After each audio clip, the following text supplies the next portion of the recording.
Good evening, everybody. We are back for some more Tyranny. Let me just make sure that the stream's up and running, and then we will be ready to jump into the game. I'm going to do my best to do a full run tonight. I know we're starting late, and that will have some consequences for me tomorrow morning. But one of the reasons I am coming to you belatedly is all the time I spent catching up on today stuff. So I think I've basically signed myself up for a very, very busy week. And I'm going to try and not have that get in the way of streaming, except, of course, for some of the difficulties getting started on time. Intriguing.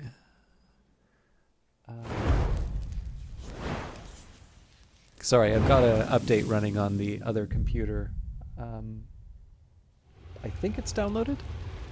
Hopefully that won't affect the stream. I noticed one of the YouTube videos got the downvotes are really tricky to gauge, because what I'll tend to find on sorry, I gotta sign this in. What I tend to find is that if a video gets a thumbs up, it will usually mean there's like a cluster of thumbs ups. Whereas I'm small enough that, like, so this is the thing, right? Like, it's hard to get a signal from these things, and a thumbs down is always a tough one because it's not informative. Like, the thing is that it's like when I was a TA, the more sort of ego preserving version of TA reviews are like, ignore the bad ones and only look at the great ones. The ones that are consistent with making you a good TA are the ones, like, basically you take like a trim mean almost. You snip off the top, right? Like, if you're feeling bad, I'll take, this will be the sort of 10 minutes of lead in or something. We got a healing potion. I think I actually finally used one of those now. But yeah, so, if you're feeling low, that's when you get like the really good ones. Like, I remember, this is like a really dated example, but I mean, the guy's still known. But like, one of my TA reviews actually said, "Guy's a future Bill Gates." I can assure you this is definitely not the case, but it's very nice that student thought that.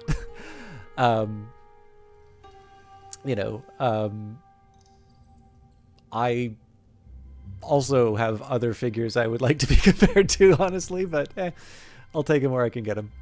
And then there's like, just this TA's a straight up scumbag, and like, barring, I don't know, like, if you've done something really horrible, like, maybe you do need to listen to that. But for the most part, those kinds of ones are maybe not so much about you as they are about someone's challenges with a course. And this is always going to be a difficult thing. I imagine this is the same for some types of customer service as well. There's going to be some baseline of frustration with the enterprise that has absolutely nothing to do with the customer service rep. And then the idea is that you're hoping that the central tendency of behavior will be the thing that determines someone's performance measurement, right? So if there's somebody who's consistently underperforming, you really can't just say that this is someone who gets really unlucky with customers. There's probably something that's happening to cause those numbers to go down. Whereas if you have somebody who maybe has low scores, but if everybody's getting like bottom level on everything, and this person's getting like 2s or averages, obviously I'm assuming a 5-point scale here, then that actually might mean a pretty good employee, obviously on a relative basis, although clearly the firm probably shouldn't be aspiring for the middle. They should be aspiring for the top, and it's not always going to be the working level that will determine that. So, in any case, the thumbs up, thumbs down can be a little bit like that on YouTube. And it's one of those ones where, like, I'm small enough where I just kind of need to accept that there's some, like, small number of people who will just be like looking for a certain video and they're like, I'm mad this showed up in my feed. Downvote. um, and there's nothing I can do about that, right? Like, this type of opening is a complete disaster from a YouTube point of view because it isn't getting on with it.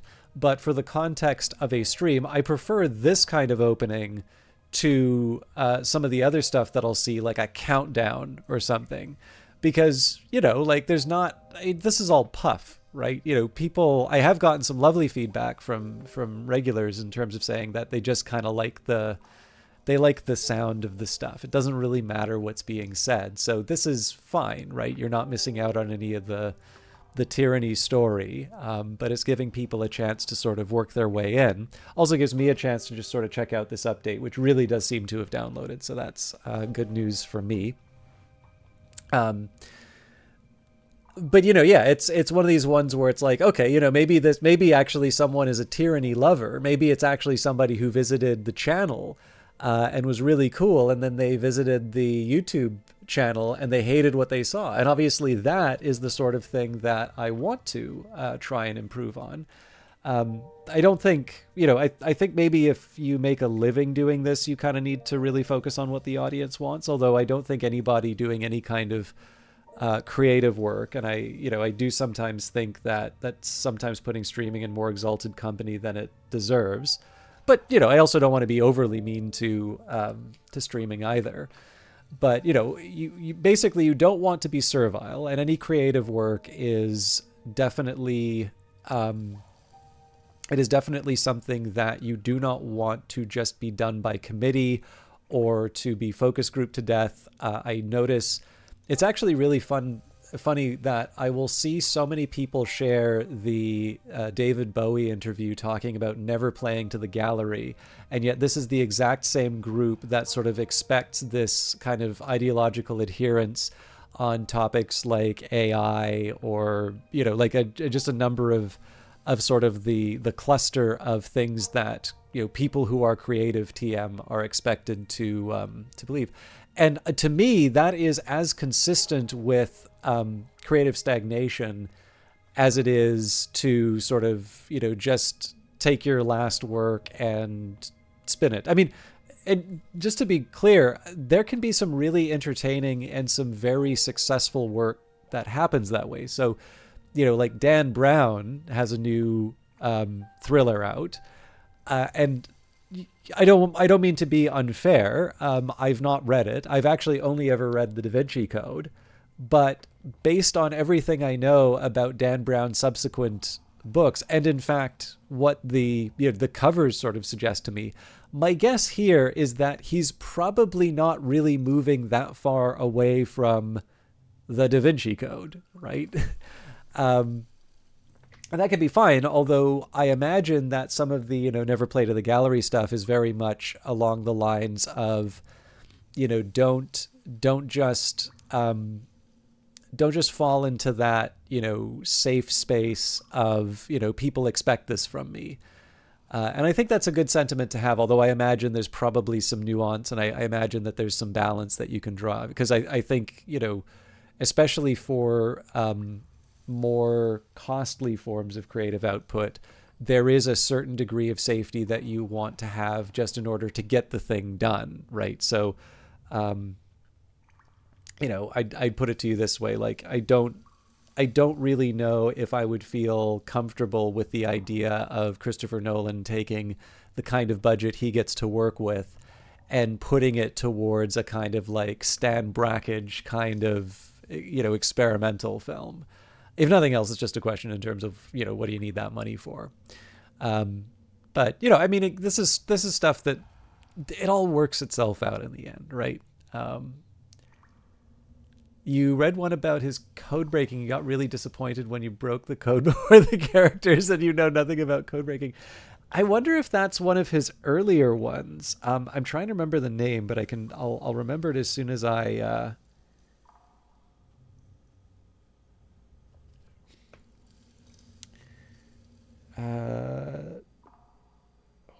was it? Digital Fortress or Deception Point by it? Yeah, okay. I think that was his very first one.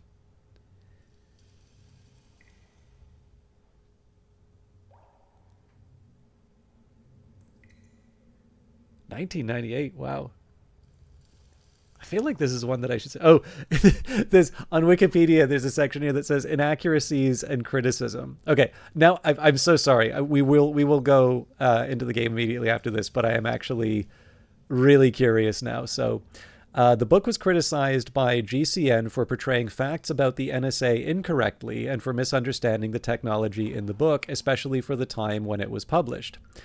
In 2005, the town hall of the Spanish city of Seville invited Dan Brown to visit the city in order to dispel the inaccuracies about Seville that Brown represented within the book.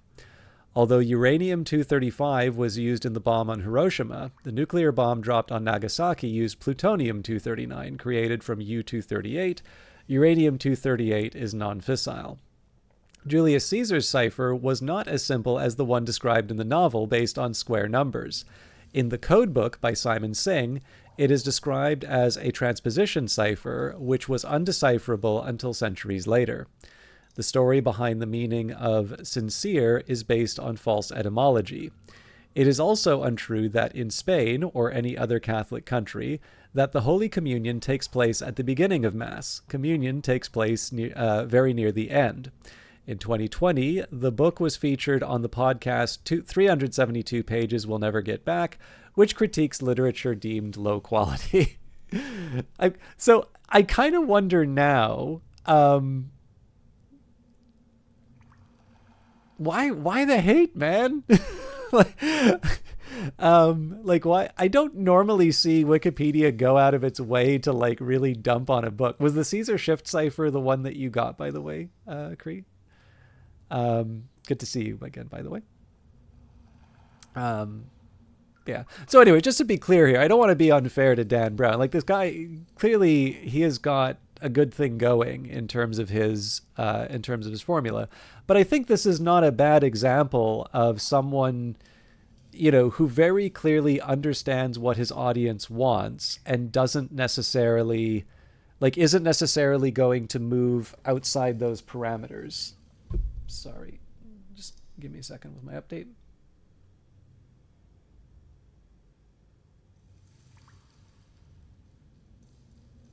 Cool. Da Vinci Code was fun. Angels and Demons, not as much. Digital Fortress, way not fun, so you stop trying to read his stuff. That's fair. The other thing is that, like, I feel like I could be better with thrillers and things like that, but there really do seem to be some quite good ones. And it's like watching movies, right? Probably one of my favorite films of all time is Winterlight, but it's not like I'm gonna sit someone down and say, like, you must watch Winterlight, and I'm gonna watch you and make sure that you have, like, you're looking at every last detail. Otherwise I'm gonna be really mad, right? Like, Winterlight is definitely one that you watch with other people who are into, old black and white Swedish existential drama. But I will watch that right alongside Tropic Thunder or Wedding Crashers or, any like very standard Hollywood style movies. And I actually mentioned Christopher Nolan before. Like, one thing I love doing to people who get a little too far up themselves on some of the movie stuff, you'll first of all take the temperature on Christopher Nolan, because I don't think he's like the last word in cinema, but generally he's very well regarded, and I think that's a deserved reputation. But as long as someone's on side with Christopher Nolan, thinks he has good taste, then I ask them what his favorite film of last year was, 2024. Most people do not guess that it's Gladiator 2, but that was his favorite movie of 2024. And in fact, my opinion of Gladiator 2 is that it suffers for its name. I think had it not been called Gladiator 2, I would have liked it more than I did, but I did not dislike it. And in fact, the more I think about it, the more I think it's actually probably a pretty good movie. Now, okay, keeping in mind that I might want to kind of curve that a little bit, because like Winterlight's a masterpiece. Gladiator 2 is a fun time in the movies, right? So like there's a pretty big gulf between those two, just to be clear with everyone. Um, but like I don't think Gladiator 2 is bad, and I think people who call it bad are maybe have not seen enough bad movies. It's not Gladiator. I think Gladiator actually does get closer to like, this is really a really good movie that probably doesn't get enough credit for being a really good movie, because it's like everyone's dad's favorite good movie. Um, but yeah, it's, you know, I again, it's just one of these things, right, where I don't feel like, you know, I'm going through my Norton English literature right now. So I'm reading some of the old Arthurian legends, or the sources for the Arthurian legends in some cases. I really enjoyed watching Merry Wives of Windsor in Shakespeare's Globe. You know, not exactly one of the really well reviewed Shakespeare's, but I actually had a very good time watching it. And I mean, like, Shakespeare at his worst is better than a ton of other people. Um, you know, I was reading Arcadia, Tom Stoppard's really wonderful play. And, you know, like my tendency really is to read some of that more snobbish kind of stuff. I don't think it's right to call it snobbish, but I get like some people just like, if they see you reading something like that, they're going to take you kind of personally.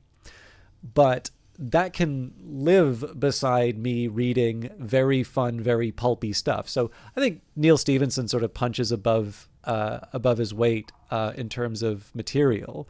But you know, I think, you know, some people would probably not speak Neil Stevenson in the same breath as, you know, James Joyce or something like that. You know, there's like Friedrich Forsyth, who did The Day of the Jackal, and apparently that was like his first book, and he did it in like 37 days. So anybody who wants to be a writer can just now feel really sad about that now. You know, again, it's like movies, like anything else. There's lots of opportunities to have a wide experience. And actually, I was talking with Takri the other day, and one of the funny things is that, at least for me, some of the most inspirational stuff has usually been a like a movie or a book or a game or whatever that is not very good. You know, the anyone can do this kind of reaction can sometimes be more inspiring than, you know, playing Mass Effect 2 and being like, oh god, you know, I'm never going to make something like that. That's probably true, because like BioWare had a whole team behind it and a very significant budget. But you know, that's maybe not the standard that we should be holding ourselves to. Anyways, for what it's worth, there's your opening. And I'm going to take a minute, so we'll review the quest log, and then I'm actually going to spend a little bit of time arming my team, and then we will descend into the dungeon. So, History of the Oldwalls Part 1. Mel has asked you to enter the Oldwalls to find and bring back Sage Lexime and Reef Talon. He thinks Lexime can fix whatever's wrong with Reef Talon and bring peace back to the wound. Use the Eastern Teleporter. Use the teleporter located on the eastern side of Bastard's Wound to enter the Oldwalls. Truth and Reconciliation, Chronicles of the School of Ink and Quill have been hidden deep within the Bastard's Wound Oldwalls. Help Lantry find and reassemble them. Search the Oldwalls for additional fragments hidden by Lexime. You found the Chronicle hidden in the Bastard's Wound farm, and once you've gained access to the lower sections of Bastard's Wound Oldwalls, continue to search for Chronicles. Extinguishing the flames is something that we will leave for later, and then Trial of the Archons just sort of carries on as we pursue our goals. So, we've got a bunch of stuff. Also, I feel like I should maybe...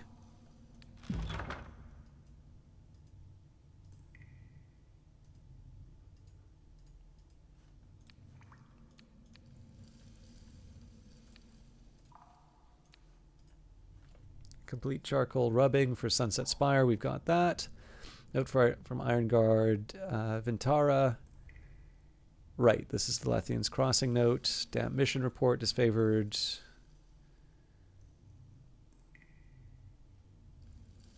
Okay. Another charcoal rubbing.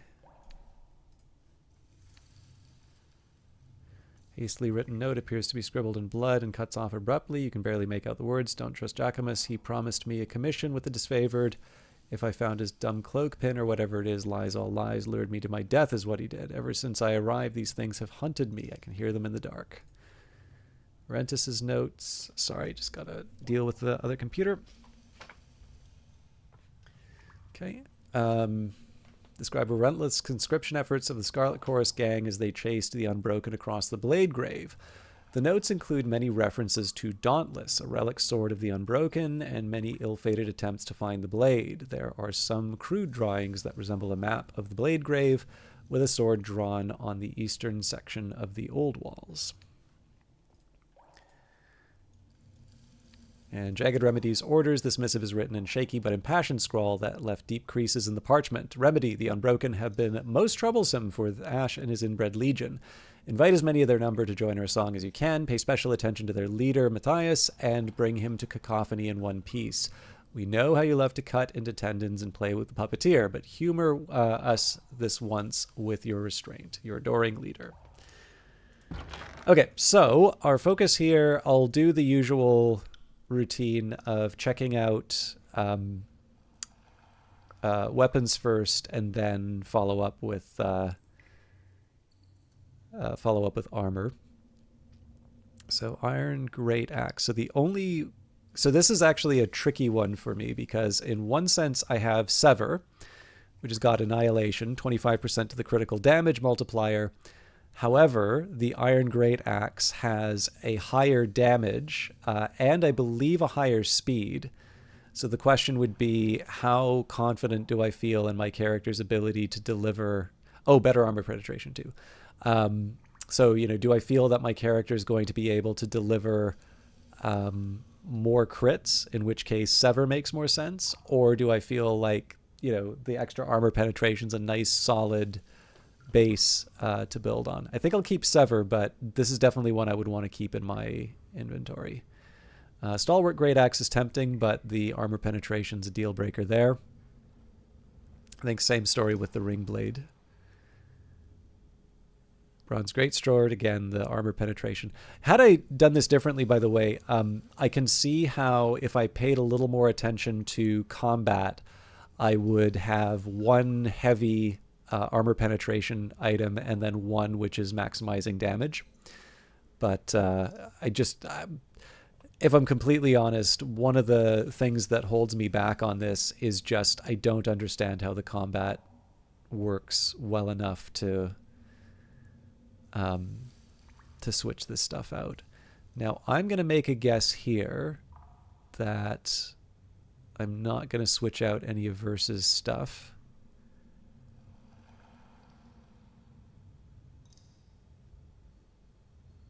But I'd like to know for sure. Okay, so these are all two-handed. Maybe I should have taken a look at the Great Spear. Interesting. This one's mildly tempting just because of the extra range and DPS with only a minor amount of armor penetration, but again, I'm sticking with Sever here.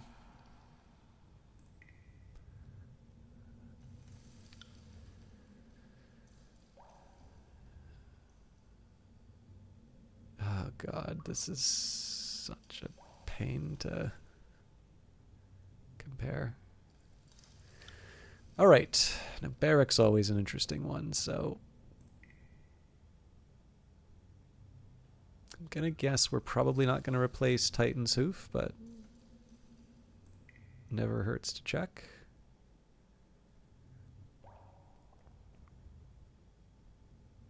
Okay, can't go for the two-handers.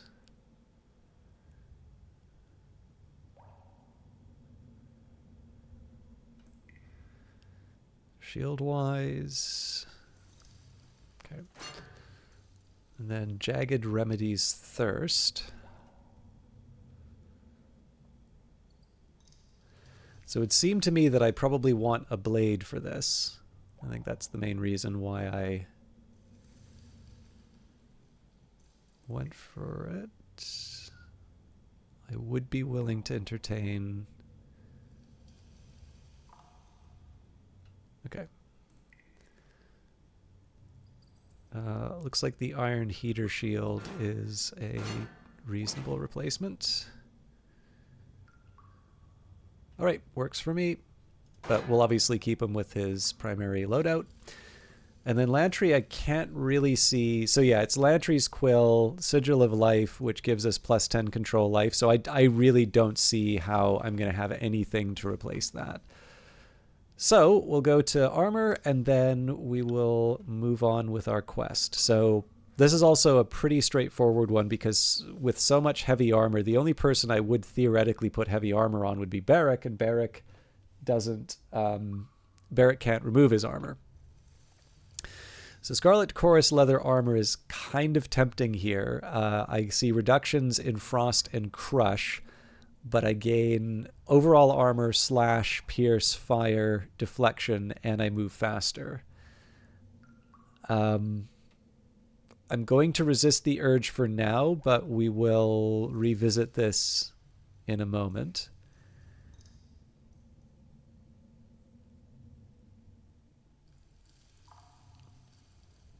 Yeah, so none of the gloves inspire confidence. Again, the key here is, for this character, it's usually about hitting hard and hitting often. So anything that'll reduce, so this is a good example, anything that's going to reduce recovery and improve accuracy seems like a good bet.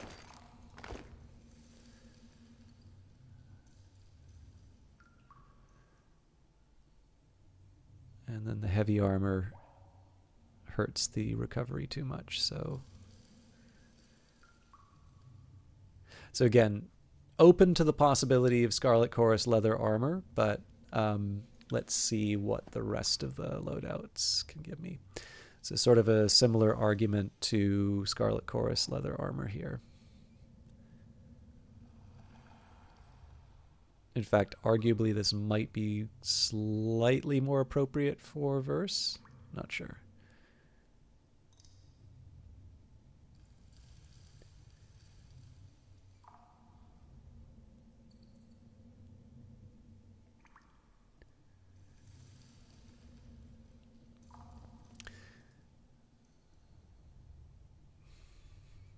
Interesting.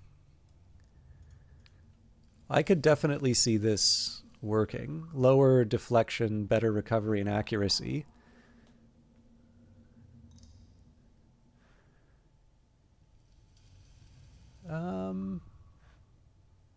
Yeah, you know what?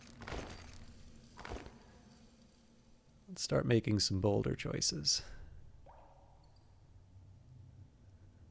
Looks like we've got a few good boots.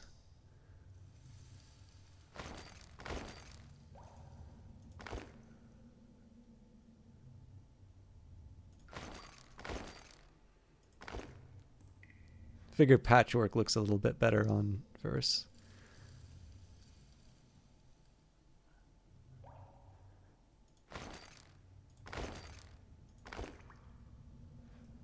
Cool. Not much we can do armor-wise for Barrick, so we'll just move over. And then finally Lantry. Again, so Musician's Mantle, unless we have sorcery, there's nothing we can really do about it. For Liberating Hand Wraps, now this is immunity to paralyze, so I'm willing to skip out on that. But again, we don't have that many light gloves. So yeah, in this case, the recovery sort of throws us off on a lot of these. But the Nobleman's Bracers, I think I'm going to switch this out. So I realize that the immunity to paralysis is a concession.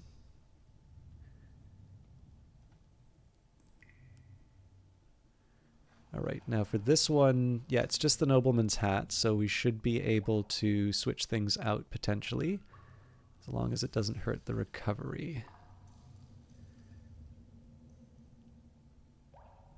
Okay, and then looks like we're already good for light leather boots. So presumably there's no other improvements. And then finally, what was it? Right, we've got a couple of trinkets. So the team is actually kind of full up. So safe landing, immunity to prone, and critical deflection hit precision. And then we also have stone skin. I don't know if this is... So yeah, +3 armor stolen. So I don't know if this is something that I need to use as an item or not. But I'm slightly inclined to consider... Yeah, you know what? Cat companion.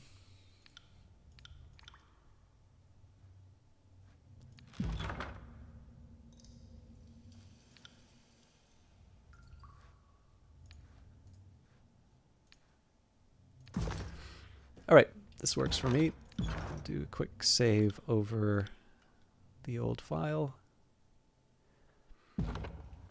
And when I visit the spires next, I may spend some time with my companions just to equip them with some of the better stuff, or at the very least, I just sell some of the lower quality items. Oldwalls teleporter. Place a bastard's wound keystone in the indentation to activate the Oldwalls teleporter.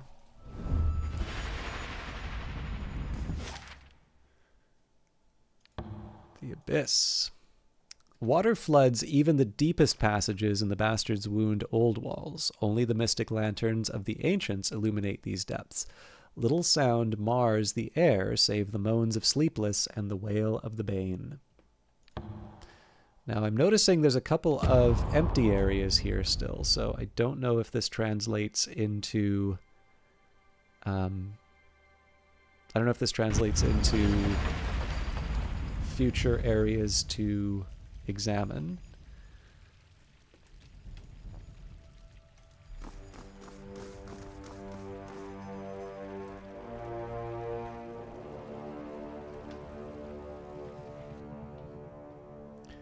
We've come a long way to find you. Shouting at the beast lurking in the alcove above, the man beckons her with a wicked smile.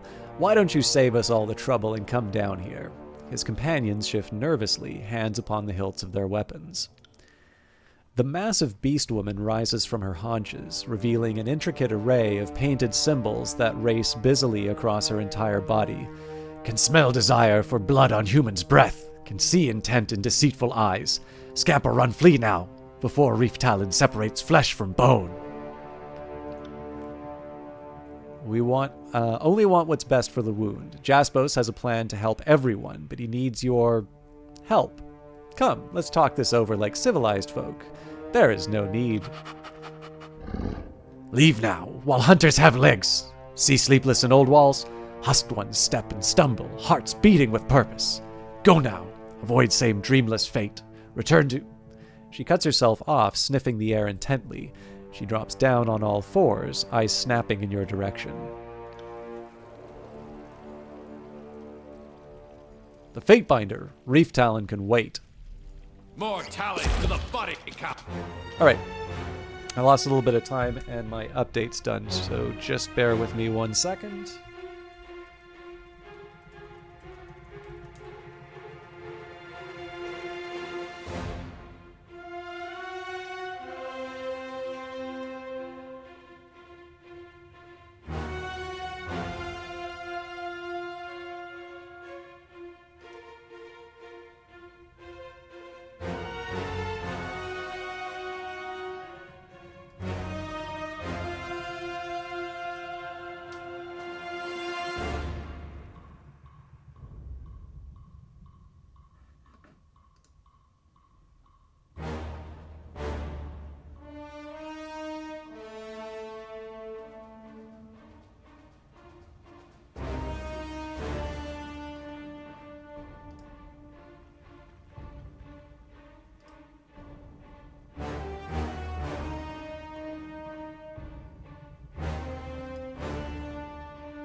Sorry about the wait here. I just I started an update while working on, or while getting the stream set up, and it's just a couple of little complications I need to deal with.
Almost done.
Cool. All right. All is well. So, so normally I'd want to get the,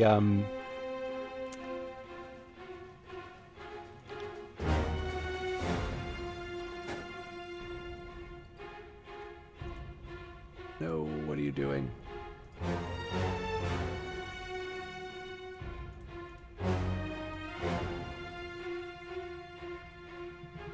Yeah, so everybody's going after Verse. Okay, so let's get... Okay,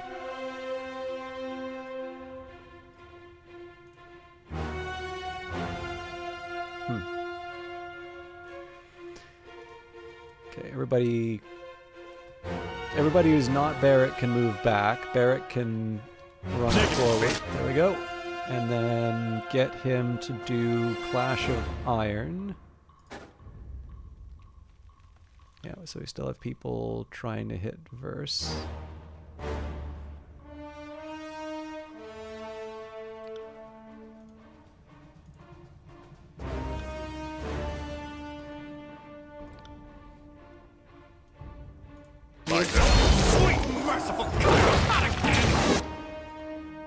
Okay, Verse is looking a bit worse for wear already. Let's get her working on this guy.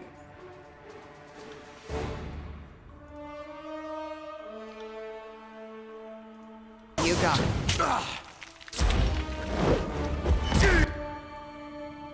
Probably should have got Barrick doing his thing. Actually, at this point, let's get him... Graven Ash protects.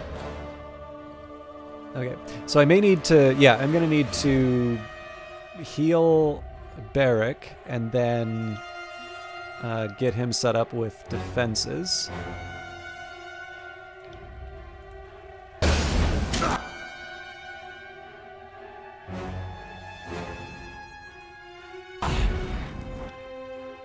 Frankly, at this point, let's get the Fatebinder and Verse to do their combo move. Are we ready for this?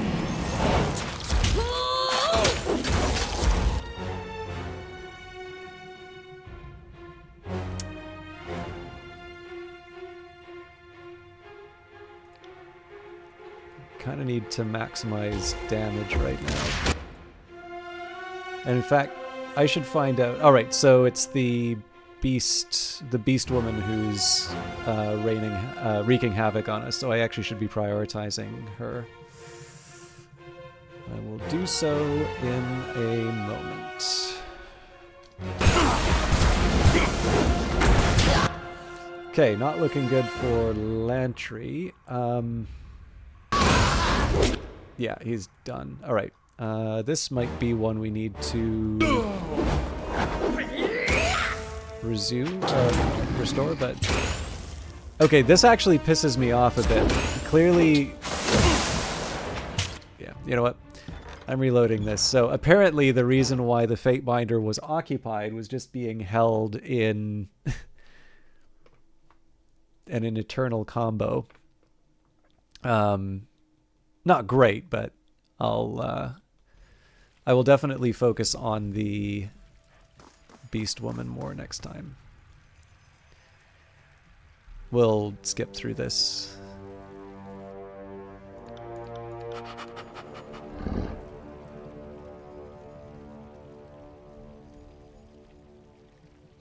I Okay, so Lantry's got to get back. am a Beric.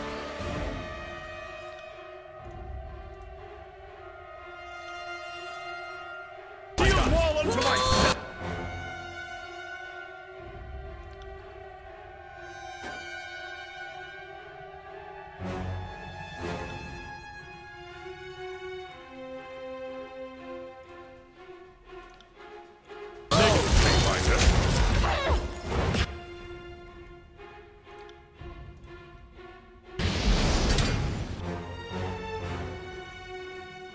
Okay, I'm happy everybody's going after Beric like this. Let's get him set up with Erase the Record right away. Fatebinder will give him a hand with... Okay, good.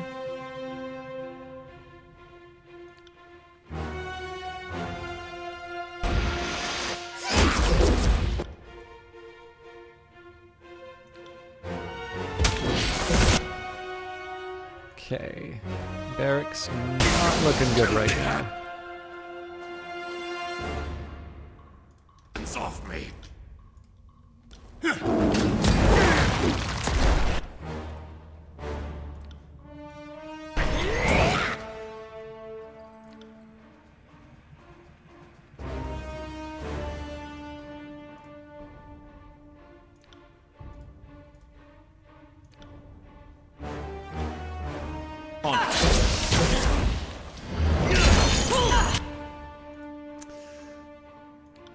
Await my signal.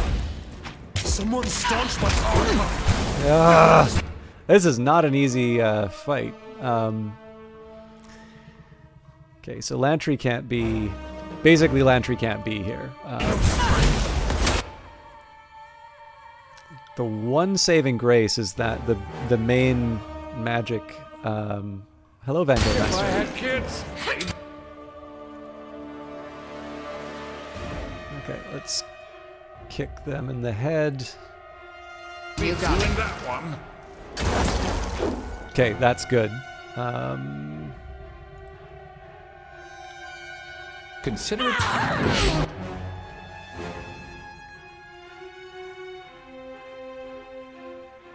Gonna have to get Fatebinder and... Heal. Yeah, okay, not great. So Fatebinder's not really equipped to take on this many people.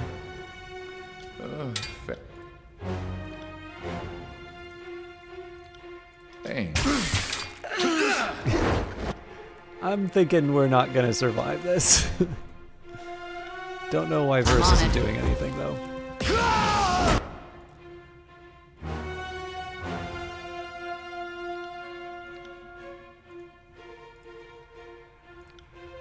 On it. Got dark all of a sudden.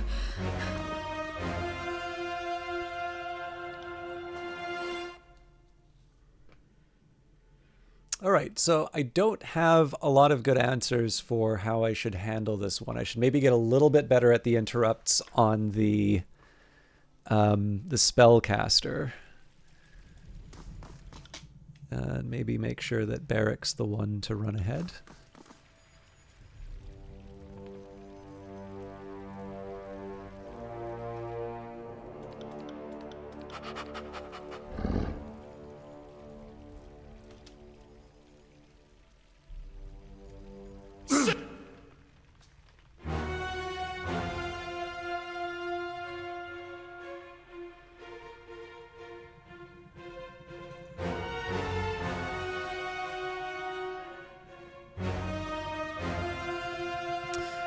Okay.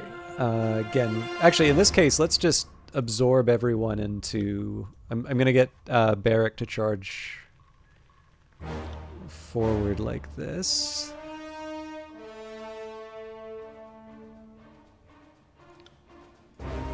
As your champion.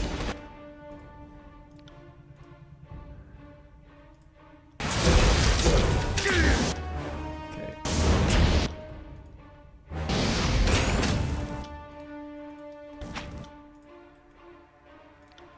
So one thing I want to do here... Alright, so first thing we've got to do is interrupt the... So we've already got Chaotic Rain happening. I I don't think I have any special abilities that will interrupt right now. Nope, Gravedigger will do it. So right now we just need to get the Fatebinder closer to the target here. What I'll also do as an intermediate move, I'm going to slow down some of the enemies. And looks like everybody's got sort of dual-wield weapons, so I don't know if there's a whole lot that I can... Oh, Fatebinder, you're an idiot. I don't know who did the pathfinding on this, but it makes me sad.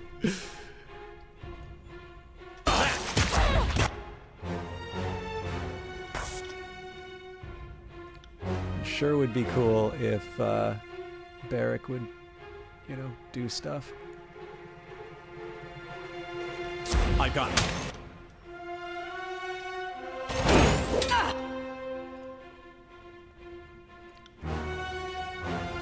Okay, so I guess the question is, who do I want to focus the attacks on? Let's go in the middle here. Everybody's actually at max health right now, so that makes me feel not so bad. As you command. Barrick, what are you doing?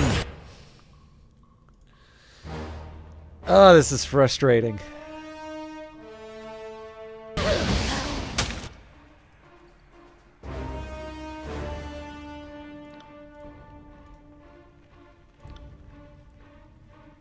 Right. All right. Bouncing effect. So in this case, I think honestly, we try and interrupt as often as we can on this one. This strikes me as the best option.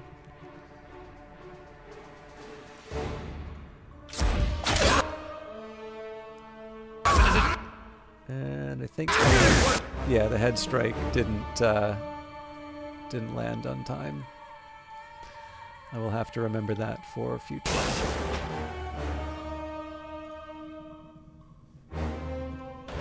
Also need to move Landry.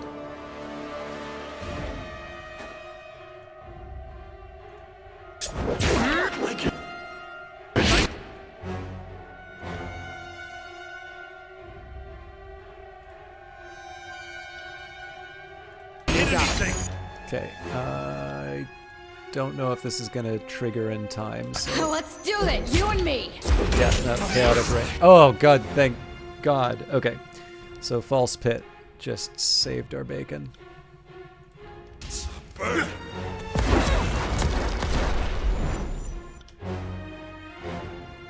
Okay, let's try and heal Barrick before he drops.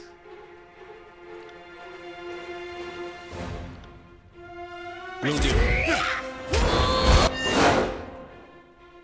And then I'm gonna get a kick to the head off the top.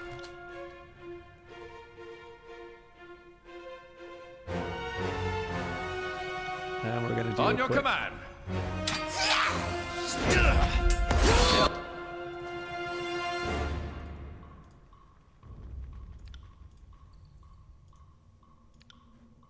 Give Barrick another heal.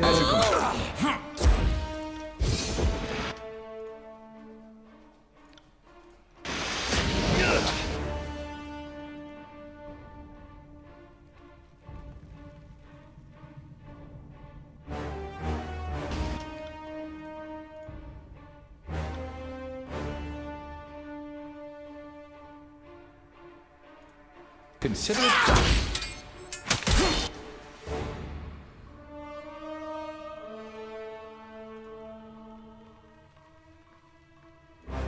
So we're kind of throwing everything at the Beast Woman, but we're still not actually delivering the coup de grace here. Come on, head strike! Not fast enough.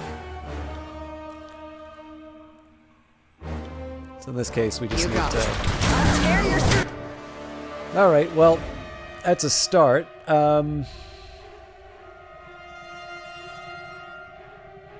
We'll turn Verse around on these guys. We'll get the Fatebinder to try and mop this character up pretty quick.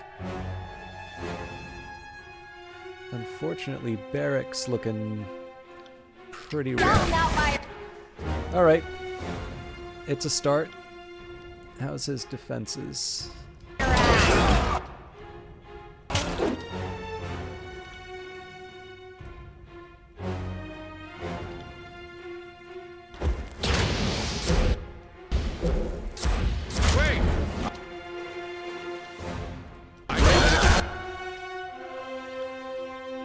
Protects. Right. So again, trying to get the range stuff out of the way first. Verse is looking a bit worse for wear, so I might give her a heal.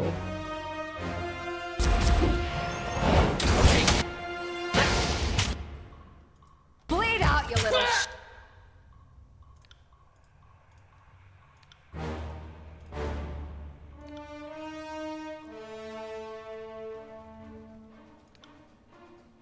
Will do.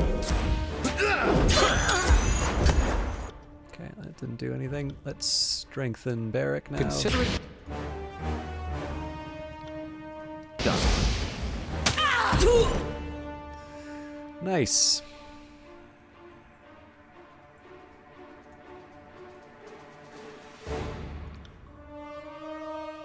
seeing an awful lot of. So I'm going to take a risk here and take the heal off the tank. And this is just because I think we can finish this. Okay, stun's good.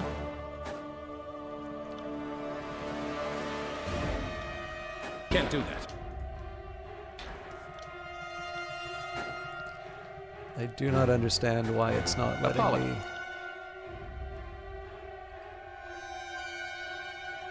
It'd be nice if it would communicate why I can't do some of this stuff. I'm afraid.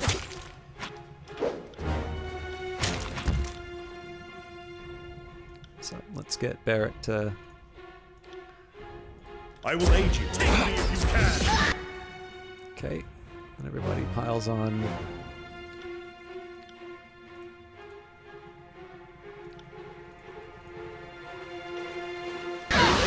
I'll tear your skeleton out by your ass. It'd be Fatebinder business if someone didn't try to knife us in the dark. Alright. I think I probably got a little more lucky than anything there, but I will take it and save.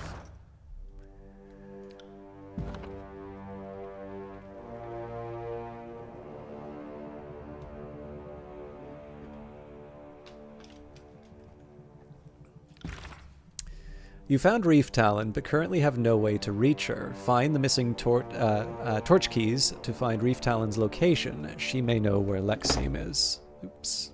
Sorry, I think I just knocked over a pot of ink, but it should be... should be good. Okay.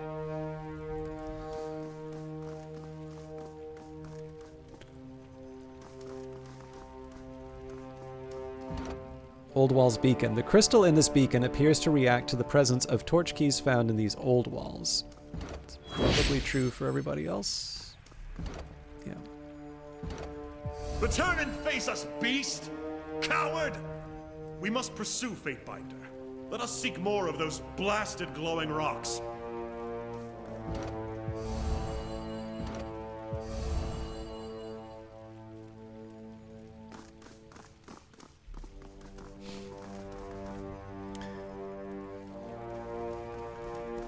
Now, personally, I think we've already got the blasted glowing rocks, but...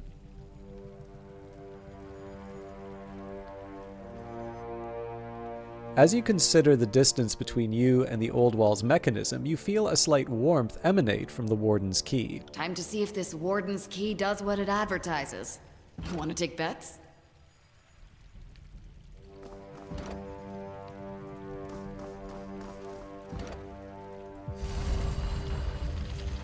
Huh. Alright, I'm not quite sure how I was supposed to know that, but I'll take it.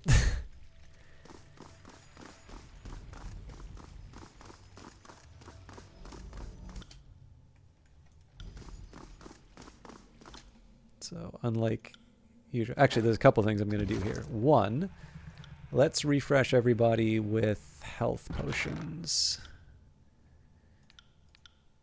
Still don't chow down before a fight, but I can at least... Oh dear.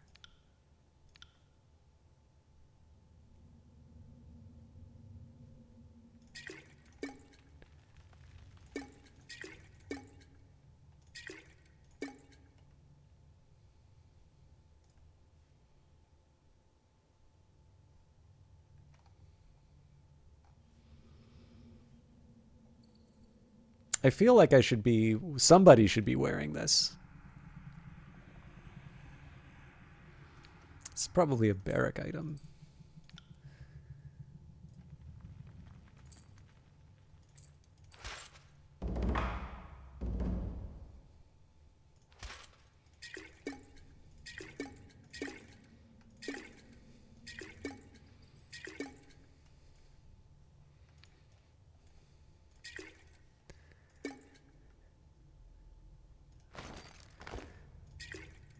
I've got a lot of crap. That wasn't... Oh, also, I think this is a trinket. Yeah, Fatebinder Seal also gives resolve. Cool. I don't know what resolve does. Oh yeah, that's definitely a tank. Tank one. Okay.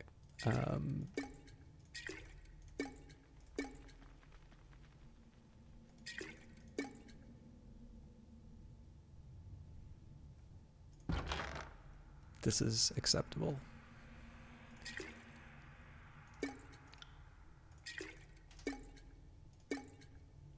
All right, let's see what I've actually got here. So Bane Essence. Yeah, it's a bunch of consumable stuff I really should be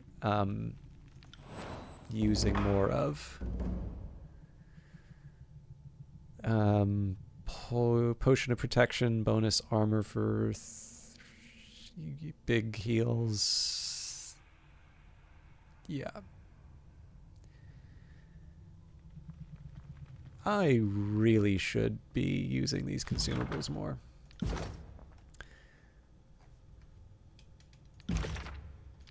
I also should be upgrading my spells, but that's a tomorrow me problem.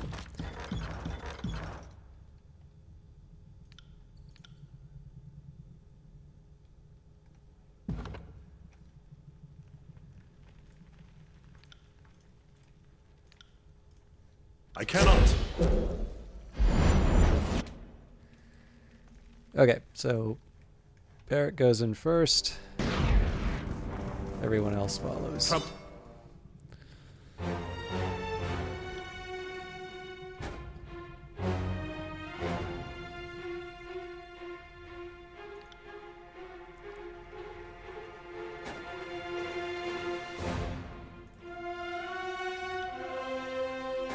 No dice. Pay attention, kid.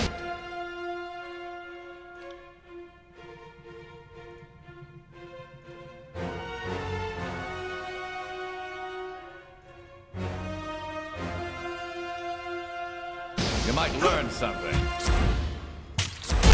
That one ran.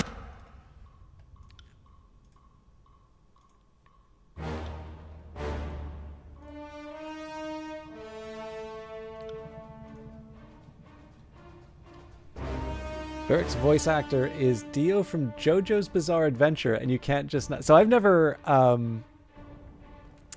seen JoJo's Bizarre Adventure, but now I'm gonna listen for that. There's actually, so the big one for me was Tony J. He was someone who I could always identify from voice. So I know the feeling. I'm just not familiar with that direct actor. Although I was actually somewhat amused to find out one of my classmates from, and we're talking like high school, I knew was an actor, but she was actually, and rather recently, in a Far Cry game. I had it no other way.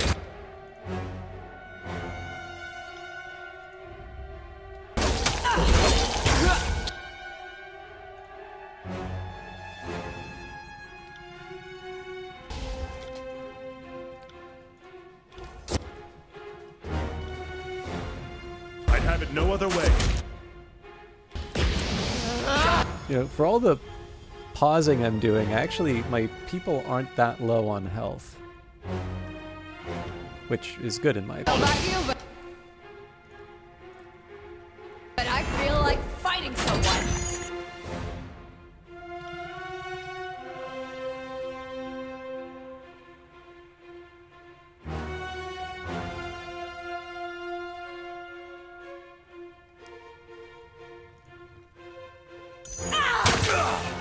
You wanted to be I mean, you still can. Or is the acting, the idea of acting a bit intimidating? Got it. I actually talked about this with someone in London, where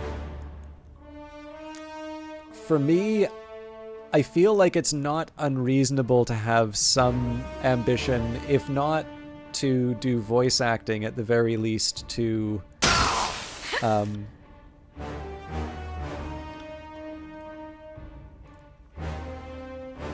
I don't know, at the very least to As you command. Struck.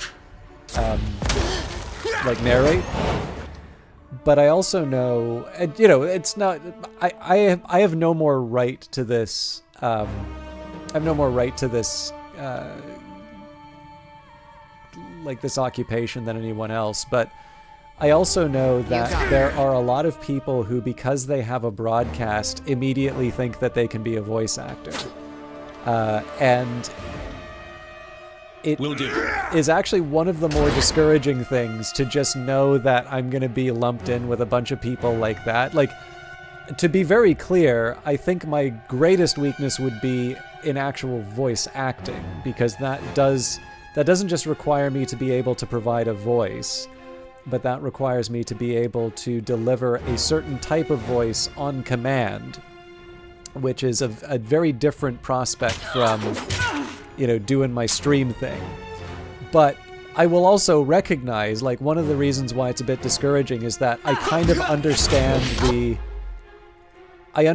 the nature of the job and what would be expected of me, which is also why, you know, one of the things that I've been doing, I've been debating on volunteering with some local theater, partly so that I can gain that experience of, you know, a bit more, You got it. you know, a bit more range and such. But, you know, again, if you kind of realize that you are, like, the distinction that you have from other people who just sort of figure like, well, I'm me, obviously, because I'm me, you know, somebody needs to hire me. It can be, like, I don't know, I don't want to come off as that guy, and I want to be kind of careful in terms of how I say this, because obviously, like, this is an experience I've had with, you know, online, right? So sometimes the people who were part of that experience, you know, might be listening and hard feelings or that. But on the other hand, I think there's sometimes some value in speaking plainly about some of these attitudes. Like, I remember talking about a game in which I knew the developers, and someone's like, you know, this is a game that's coming out, and somebody's like, oh, I should see if they're looking for free voice actors, you know, and I, kind of knowing what this developer is looking for, I try to, you know, let them down nicely and say, you know, you should maybe just realize that, you know, even if you're giving away your talents, this isn't costless to a game developer. You know, they need to provide the direction, they need to make sure that, you know, you deliver on time and to spec, and, you know, in this case, free can actually be one of the most costly. And in this case, I also know that developer has a policy of not taking free work. They insist on paying for the work that people do for them. And, you know, I just tried to kind of communicate that, you know, this may not be the way to do it, you know, as nicely as I could.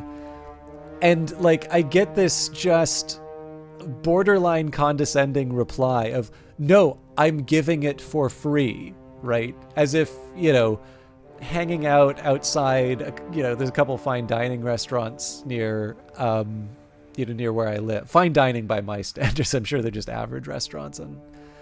But like, if I were to like have a barbecue and, hand out hamburgers and I was like, here, it's for free. They're like, no, thanks, I'm going in there. It's like, no, it's for free. Like,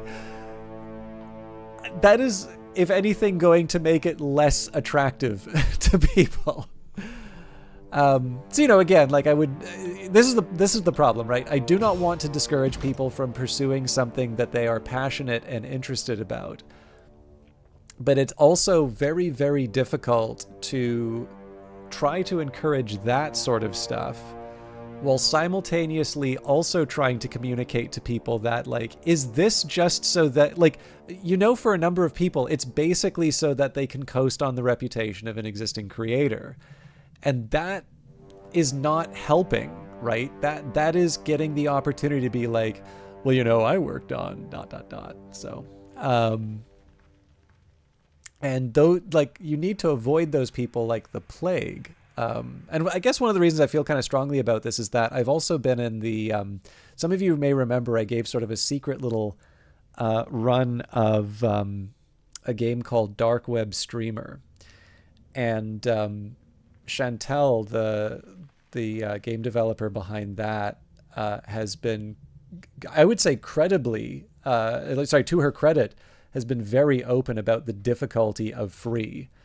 How in a lot of cases it, the talent doesn't merit pay, and the, like, again, it creates a greater pressure on the developer to sort of train someone up rather than contribute to the project, on top of the practical problems of how she's funded by the government, which is not going to accept her not paying people.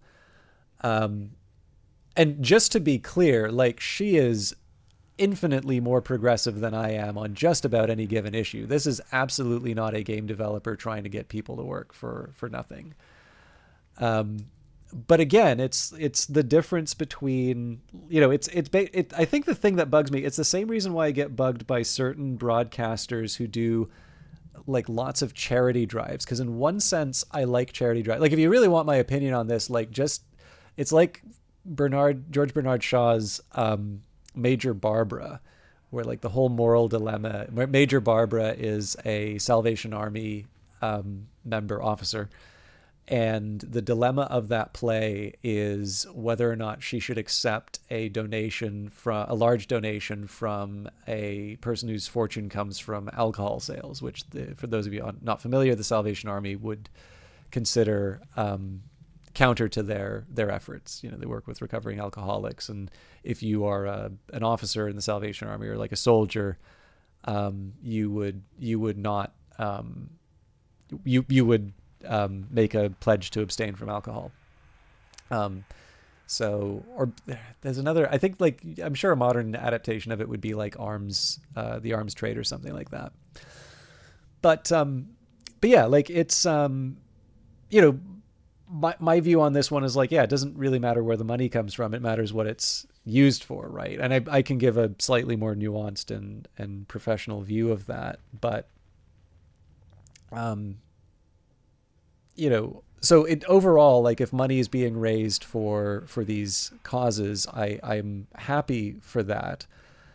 But I have talked with enough people, particularly with enough names, to know that this is 100% a marketing thing.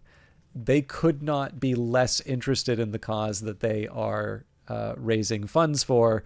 This is absolutely just the ability to bolster their views, and just like, that's the thing. Like, effectively, it's like, it's donation season. Like, what's the thing that can get me there? And like I said, I think overall, I'm happier with that dynamic because at least there's money that's going towards a cause. I obviously would want to make sure that it's money that otherwise wouldn't be earned for that cause. But like, this is definitely not they should not be doing that sort of thing. But, I also, you'll hear these people and just want to puke in terms of them talking about good deeds and their,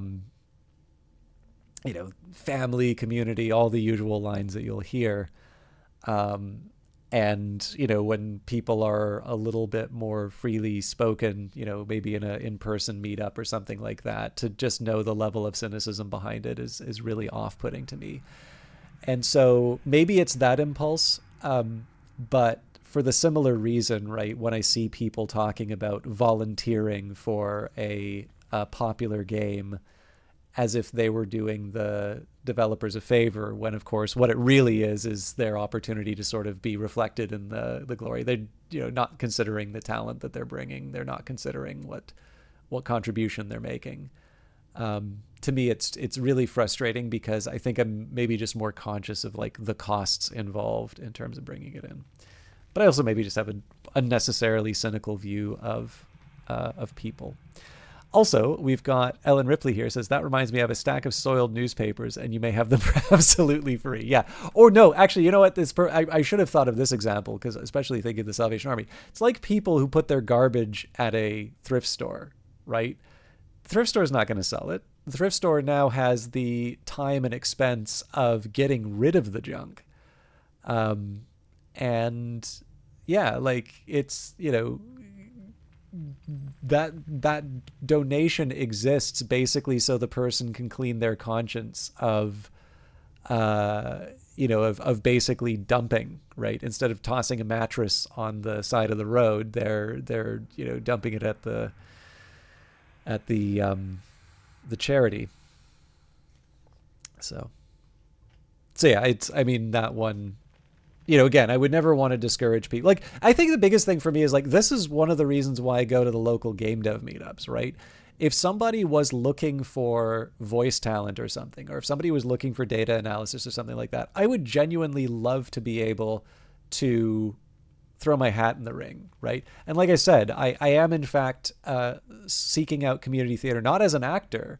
I told them, it's like, right now, I just want to get to know this place better. So, if you need me taking tickets at the front, like, I think I can do more for you. And I sort of explained a bit of my background, particularly in entertainment, but also some of the data analysis stuff. I said, this is some stuff that you might find helpful, but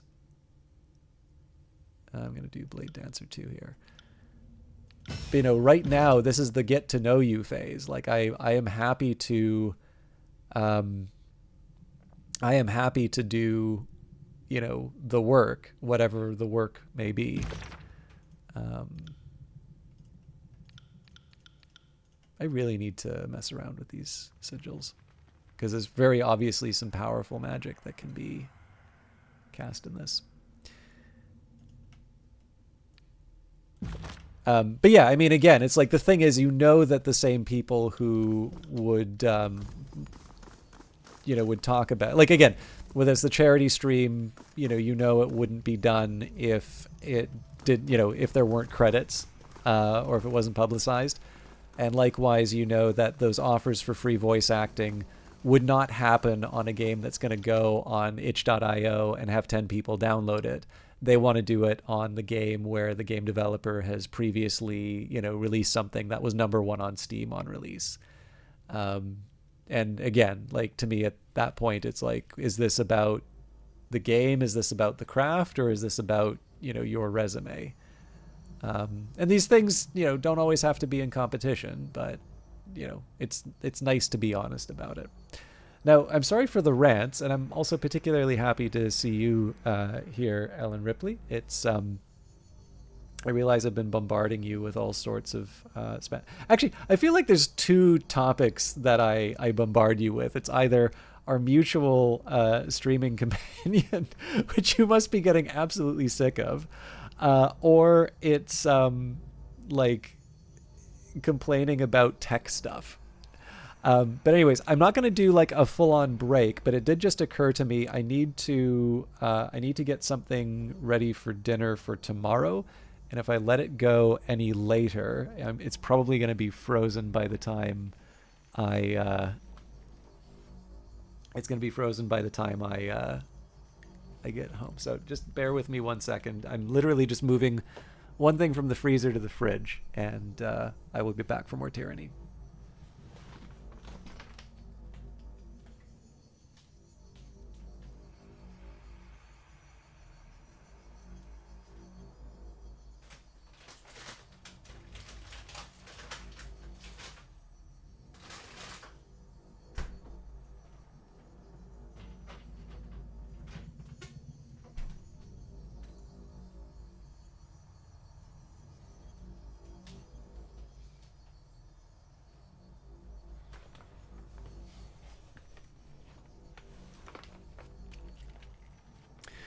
Actually, I will share, because I talked about movies at the start. I shared with Cree and Ellen Ripley independently a movie I really like called The Lives of Others. Is anyone here familiar with it? I will aid you. An alternative would be if any of you are familiar with the game Beholder.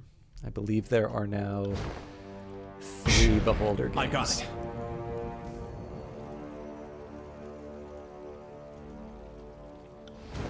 Okay. The crystal in the beacon is not responding to the torch keys from these Oldwalls. So I guess my options here would be... Okay, actually, first of all...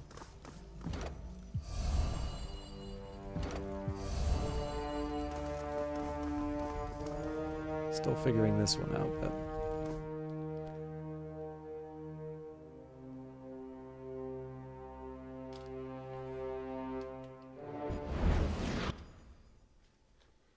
Ah! Sorry.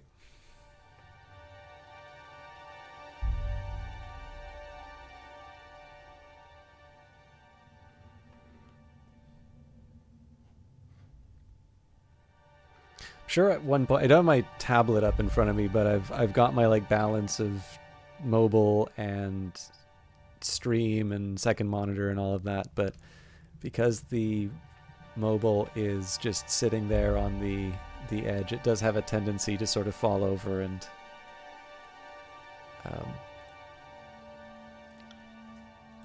yeah.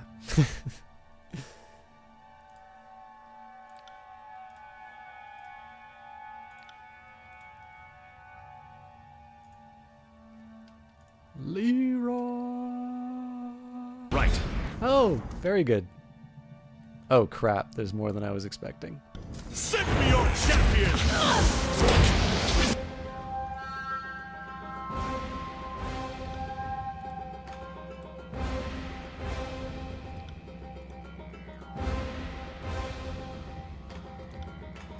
Not a problem, boss. Who did that? I think it was this one. Yeah, Sorcerer Savant. Alright. Yeah, we're boned.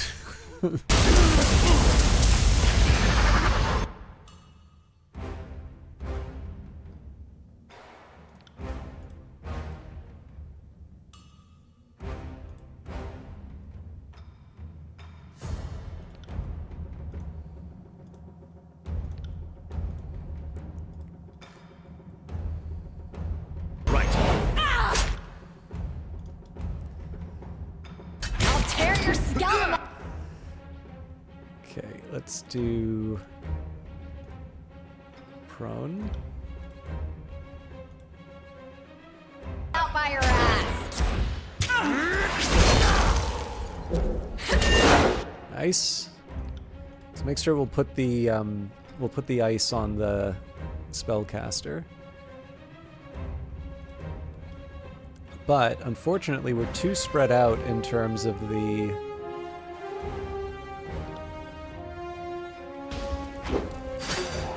Okay, that's encouraging. Yes, right. Cool. So everybody gets a nice big heal. Bleed out, you little. Cool.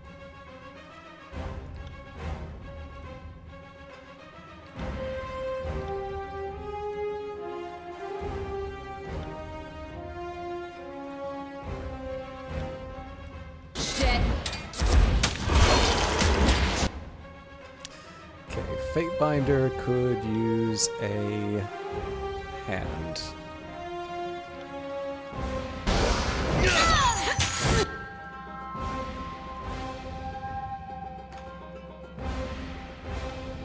As you command.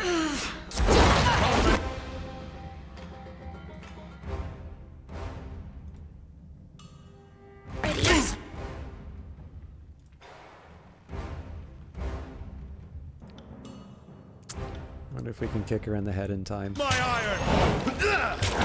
Nice!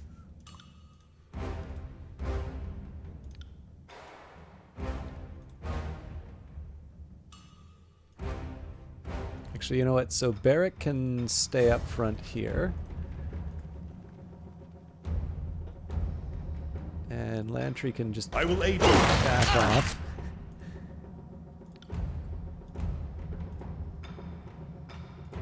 I got it. Okay, nice. Lantry does need to get out of range of the attacks, though.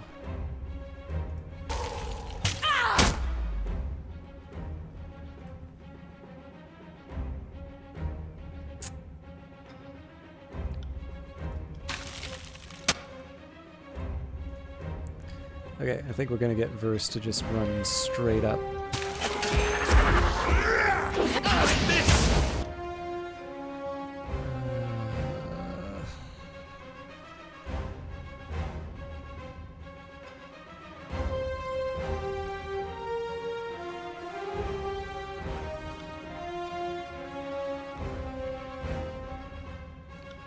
Consider it done. Okay, nice. Let's throw what I can at the Bane. I think I might put a second wind on the Fatebinder.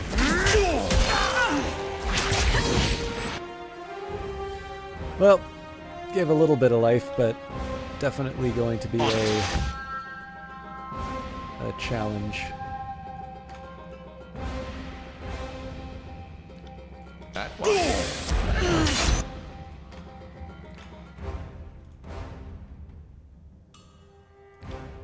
I'm on it.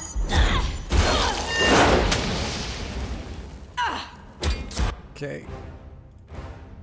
Let's see if the Fatebinder can survive long enough to...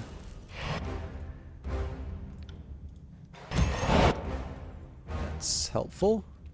Await my signal. So I definitely think that... Okay, nice. I think definitely there's an aura that damages with those ones. Take that!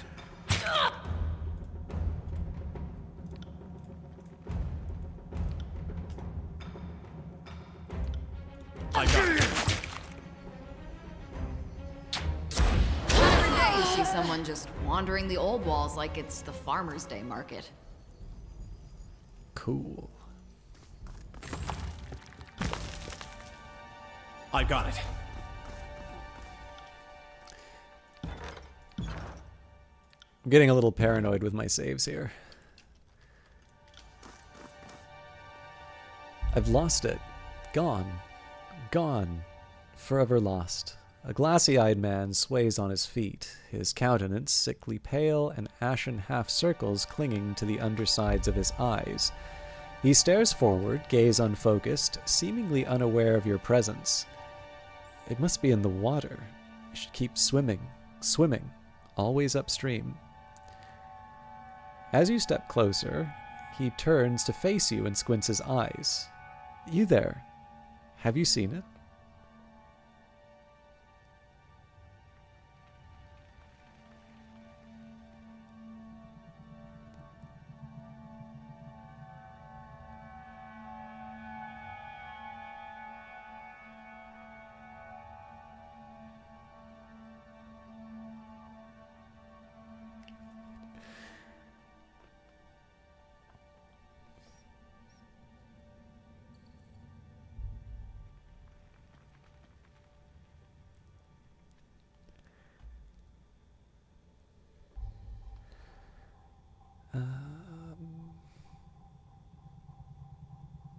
What are you looking for?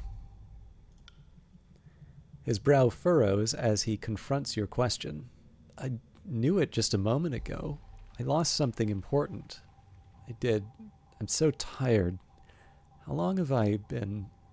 He trails off, unable to complete his thought. The Bane are everywhere. How did you survive down here? Bane? His irises wander to the corners of his eyes, as if doing so would reveal creatures hidden behind him. Oh, they don't pay us any mind. Not anymore. Lullaby tells them no. Lullaby protects.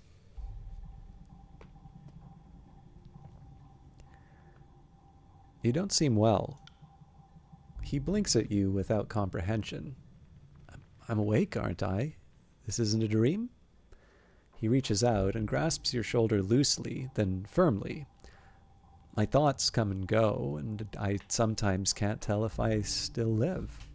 He pats himself on the cheek several times, each with increasing intensity. I'm here. I'm here. I'm still here. I'm one of the afflicted, the sleepless. I think is what they call us. It was Reef Talon. Her touch healed me, stopped the blood from spilling out. He runs his hand along a vicious-looking scar bisecting his chest. She took something in exchange. I'm alive enough to know I'm hollow. He stops and scrutinizes his hands. Hollow. Hello. As he raises his head, his eyes show no signs of recognition. Have you seen it? I've lost something. Who or what is Lullaby? She watches from the deep, deep dark. Her song is sweet and makes all the evil people go to sleep. Lullaby protects. Lullaby protects? Sounds like they have their own little graven ash. How quaint. There is nothing clever in equating this fool's delusion with the Legion's respect for their Archon.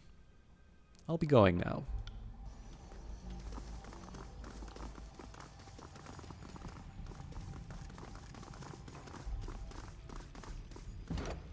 Glowing rune. This rune shimmers from in front of the wall, sustained by unknown magic.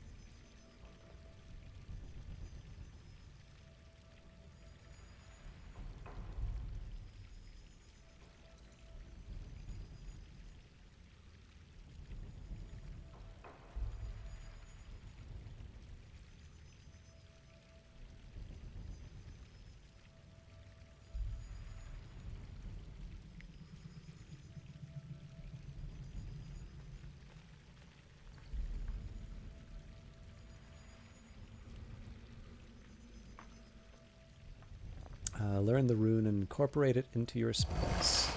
Sigil of Bounding Bolts 3. So yeah, you know what? I think actually I'm possibly too dumb for RPGs. I actually probably suspect that this sigil, this style of magic is probably really appealing, and I'm just too dumb. Like I'm probably too much of the like, just give me a magic missile temperament to get the most out of this, but that's fine. We'll see it through. Heavy armor, so I probably won't equip these. And okay.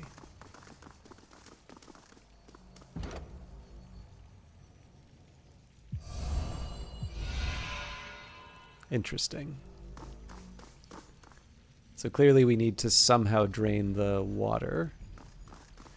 I will actually confess, I kind of like the... By the way, sorry, Ellen Ripley, I think I mentally acknowledged your Lives of Others comment, but one, wonderful movie. Two, I'm particularly interested in your opinions on it. Also because I don't 100% know your taste in movies, but it's definitely one that I'm a big fan of. Jump across the chasm. 49 athletics. Run full speed towards the edge and jump across to the other side. Paintings? In this Cairo's forsaken place? Either my eyes are deceiving me, or we've discovered a real piece of history.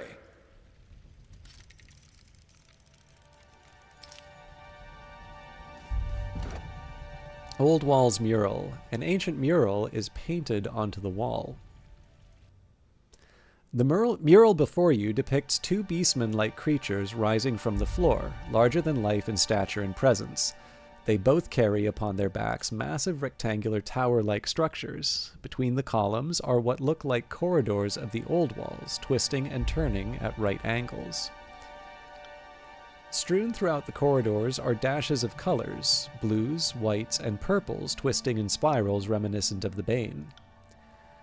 Though crafted with primitive pigments, the mural is festooned with small details. Further examination will likely glean additional information. Examine the beastmen. The two figures depicted on either side of the structure are drawn in remarkable detail. Their proportions and anatomy seem nearly identical to beastmen. The two have expressive faces. The right-hand beast is anxious and worried. The left-hand beast appears salivating for a fight. Both forms appear to be bracing against the structure, and taken as a pair, their posture suggests they are holding up or supporting the structure between them. Beastmen literally supporting the Oldwalls on their back. I think we conclude that even ancient cultures have a sense of the melodramatic. Are they supposed to be holding up spires? What the fuck do beastmen have to do with the spires? Examine the Oldwalls section in detail. Sandstone-colored borders define the edges of the structure that are supported by the beastmen. The cross-section reminds you of vertical maps drawn of the Oldwalls. A confusing series of connected corridors and passageways rises from floor to ceiling, all of it saturated with cloudy streaks of blue, red, and purple. You can't help but notice the swirling colors of the shapes in the cross-section are also seen painted throughout the two beastmen, suggesting Bane or the tattoos of such creatures running down their limbs. The color choice and claws mean only one thing: Bane. I'm guessing you found that conclusion already. The mural is complicated and layered, but has likely received as comprehensive an examination as is possible for the moment. Whomever painted this mural seems to suggest that the beastmen support the Oldwalls, or maybe contain the Bane. What do you think it's trying to say? Just before I go further, Ellen Ripley says, I have fairly broad taste, I love art films, but you're equally at home with ridiculous 90s action films or something from Troma. It's funny, I actually gave kind of a similar comparison myself. Actually, one thing, I really like the Terminator movies, but one thing that I suddenly became aware of, like once I started watching more like 90s era stuff, is that really Terminator 2 is basically the blueprint for like every 90s action movie. And Terminator 3, which obviously doesn't exist, is almost in some ways like shot for shot. Maybe not shot for shot, but like definitely it very much fails to be its own movie. Like it definitely likes trampling all over the themes of the second movie, but it really does seem to borrow very heavily from the structure of the previous one, to a point where like there's a number of reasons why I wonder why that movie exists, because it was much better as Terminator 2.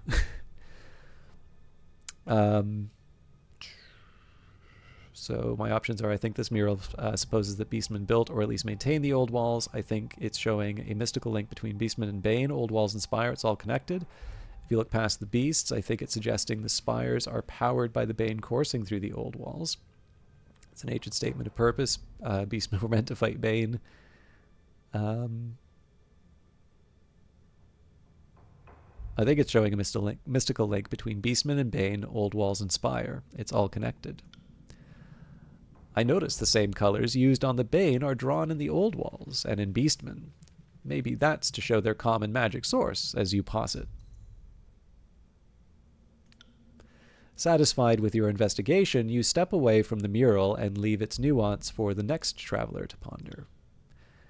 You leave the mural behind and return to your exploration of the Oldwalls. I have a really hard time figuring out where I sit on that, Ellen Ripley, actually. Because, like, T2 is fantastic. Like, absolutely top-tier movie. But every time I watch the original Terminator, I find new things to like about it. Now, obviously, it's one that shows its age and its budget, but I actually think they're sufficiently different that I can actually see how someone would prefer the first Terminator to the second, much the same way that I imagine some people may prefer the first or the second Alien film. And to be honest, it's maybe not quite the level of like my favorite Kubrick film, but it's one where I think if you catch me on a certain day, I might give you a different answer. It's like for Stanley Kubrick films, I genuinely can't pick my favorite, because it's in some cases it's like the last one that I watched is my favorite. But in the case of like Terminator, it's actually funny. I used to like Terminator 2 used to be the solid favorite between the two for me, but I watched the Terminator and I just had this appreciation of a lot of other stuff that's going on in it. And I found that the more I thought about it, the more I liked the Terminator. And so it slowly crept up. But like, if you were to put me down in front of T2, I would not stop watching until the final credits rolled. So I know it's Eyes Wide Shut. Okay, so no joke, I actually quite like Eyes Wide Shut. I feel that was one. So one thing I wonder about it is a lot of Kubrick's films when they first came out were, oh, excellent, cool, yeah. I know a lot of Kubrick's films when they first came out were at the very least mixed, or like they weren't recognized for the classics that they were on release most of the time. I mean, I think there were a couple which were like real standout successes. But like 2001: A Space Odyssey, if I recall correctly, the contemporary reaction to it was not universally positive. And I actually think a large part of that film's success is basically due to stoners going to the front of the theaters and like for the Stargate sequence. And of course, the influence is, I mean, if you, even if you don't like arty movies, like just take a look at some of the docking scenes from the first Star Wars movie and compare them to 2001: A Space Odyssey, and you will just see how like everybody wanted to get a piece of what he did in 2001: A Space Odyssey. But yeah, I do wonder if that happened with Eyes Wide Shut, because I really don't feel that there's been this big sort of critical reevaluation of Eyes Wide Shut in the way that some of the other things, like, you know, even something like The Shining, I feel like there are some people who felt that, like, I think even Spielberg actually thought that Nicholson's performance was like way too over the top, and that it was like, you know, it was a lesser movie than some of Kubrick's other things. But like, obviously now The Shining is very well regarded, and I mean, one of the things I don't want to, I feel like this comparison's an unfair one to Kubrick, if anything, but like it's the best that I've got right now, which is that there is a point where, like, for Shakespeare, it can become fashionable to sort of say, you know, Romeo and Juliet isn't all that, right? Because, you know, everybody rates it very well. Or Hamlet, or, you know, just take your pick in terms of like the big Shakespeares. And, you know, again, people are allowed their tastes. I'm not saying that everybody has to sort of fall in line. I mean, it's as with any of these things, right? You want to be interesting about it. Ideally, what's happening is you are defending that view with a bit more than just, I want to be, you know, show that I'm mad, bad, and dangerous to know. That there's a genuine and considered opinion being expressed, rather than, you know, just having a talking point or something like that. But what I tend to find is that even if the plays don't necessarily do anything for you, it can be very easy to forget just how many common phrases have Shakespearean origins. Like, just you can actually have a conversation with someone about how overrated Shakespeare is, and they'll almost certainly use a couple of turns of phrases that have their origins in those plays. And there's not a lot of people that you can say that about, I feel. And again, I don't want to... doing a direct one-to-one comparison like that for Kubrick, I feel, would be wrong. I don't think the influence is at that level. But I will definitely say that there is a lot more influence on the type of films that we enjoy now. And in some cases, it's because some of the best filmmakers that we've had since Kubrick stopped making films, because he died, I feel like there's a certain grammar that's entered filmmaking through his efforts. And again, not alone, actually. I think one of the ones that really interested me, for those of you that like the trailer for Clockwork Orange, or in fact, even further from that, the trailer for Doctor Strangelove, or How I Learned to Stop Worrying and Love the Bomb, that was heavily influenced by Arthur Lipsett, who is a Canadian filmmaker, worked through the NFB. His two big ones that I think would have been influential on that would have been Very Nice, Very Nice, and 2187. Both are great, by the way. I mean, very experimental, but like I think that's a type of art film that I would actually argue might even travel to people who don't normally like arty stuff. If nothing else, they're shorter. They're also a big influence on George Lucas. So if you watch like 2187 and then you watch Electronic Labyrinth, the short film that eventually became THX 1138, you'll definitely see Arthur Lipsett's influence. And again, Lipsett never wound up working with Kubrick, but it's very, very clear to see Lipsett's influence on the trailer for Doctor Strangelove. So again, it's never, I'm not big on the auteur stuff. Like, obviously, clearly there are better and worse creative talents and people who are able to command sort of the factors of production to make a really amazing thing. So I'm not going to deny them their talent, but obviously the influences and where a lot of this stuff can come from can be quite varied. But yeah, in the case of Kubrick, I don't want to make the full Shakespeare argument, but I definitely think, if nothing else, through the breadcrumbs left for later filmmakers that they are still picking up, I think there is a lesser comparison that could be made. And I would go so far as to say, and again, I am very old-fashioned in terms of my film tastes, but I would also say that almost all of his films hold up today. I say almost all because I know he didn't like Fear and Desire, but yeah, I would include Eyes Wide Shut among them. But I also, like, I can get it if people don't care for it. Like, I don't think anybody would say. Actually, the one thing I've been really pleased about, since I first saw Barry Lyndon, it definitely was a long-standing contender for my favorite Kubrick. And again, I sort of move over time. And I felt very lonely for a long time because everyone I talked to either didn't like it or thought it was overrated. Although it's weird to say overrated because it wasn't exactly well considered. Nobody would have thought it was his best. I think it's actually one of the few that he made that did not succeed financially. I could be wrong on that. But there does seem to have been a reevaluation of Barry Lyndon, and I think it's widely regarded as one of his better films, and I think rightly so. So, you know, I do not have any interest in playing the hipster card on that one. I'm actually really happy that people appreciate Barry Lyndon for what it is now. I don't know, hopefully Eyes Wide Shut gets similar treatment. Or maybe I just wake up and realize it's not a very good movie and I learn taste. But I don't know.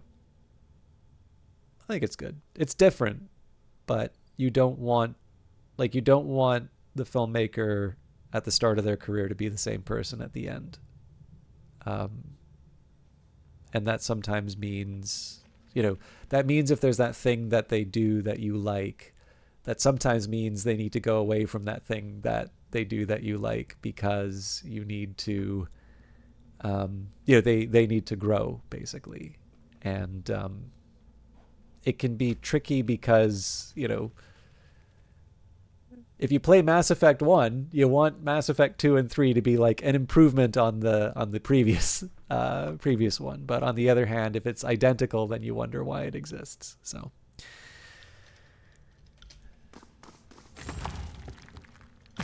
I kind of wonder if this was written first and then they made the design, or if they made the design and then asked people to write. I would assume that it was written first and then somebody to design like this, but not a Kubrick film. But a lot of people hated Carnage. I don't think I know what Carnage is.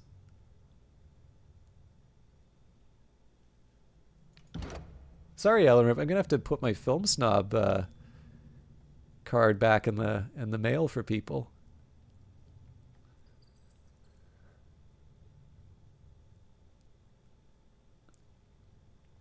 So I just want to take a minute and work out some of the... Okay, so defenses...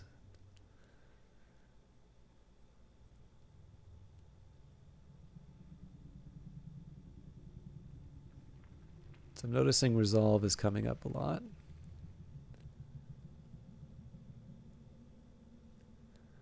Yeah, it's a little of everything. I think I am going to put the points into resolve, though.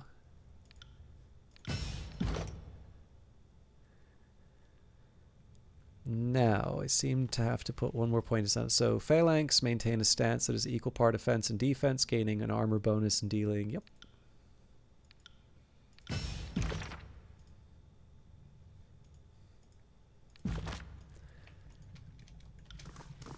I got it.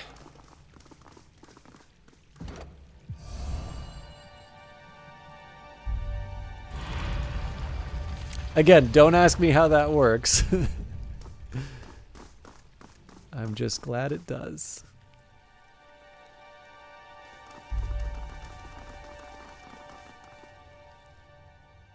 There's the bastard, just as Wagstaff said. Scanning the area for Bane, the heavily armed man's... Scanning the area for Bane, the heavily armed man signals his companions to draw their weapons. Nothing personal, just a job that needs doing. Reef Talon is ours, and we can't have you hunting our prize. His allies bellow boisterously in support, banging their weapons against breastplates and shields. Don't worry, we'll kill you quicker than the Bane would. Such a courtesy is the least we can do. Throw rubble at the mercenary's head. You grab a heavy stone fragment from the damp floor and hurl it towards one of the soldiers, smashing him in the head with a resounding crack. His body goes limp and crashes to the floor, shaking momentarily before going still. Weapons drawn, the remaining warriors charge forward. Based on a stage play, it's basically a film set in only a couple of rooms. It stars Jodie Foster and John C. Reilly. All right, already good start there. It's basically two sets of parents getting together to discuss an incident at school between their kids. To this day, I don't know how they pulled off such a compelling film in this style. You know, some of the best ones, so some of them are really overt in how they do it, right? So there would be, the really famous example would be Rear Window, which is great. And then I never saw it, but I think Joel Schumacher did a film called Phone Booth with a similar restriction. But probably the big one for me that I think of when you think of that style, and the one that really still stands out for me, is also a stage play turned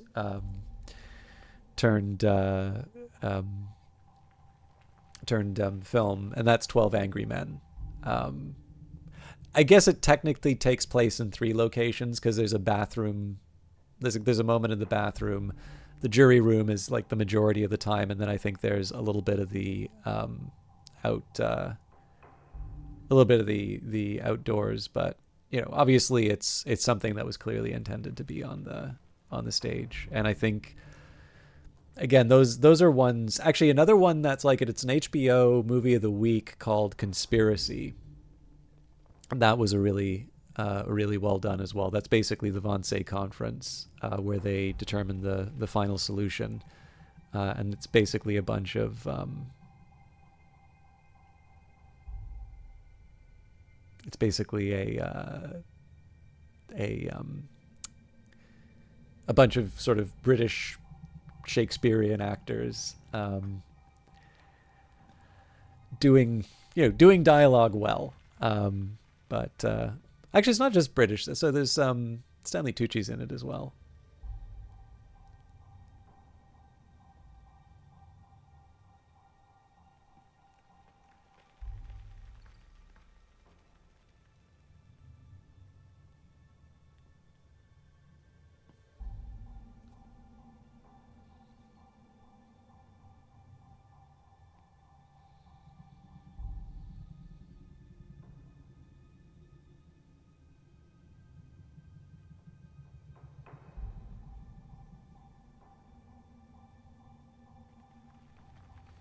Sorry, just sending a quick message.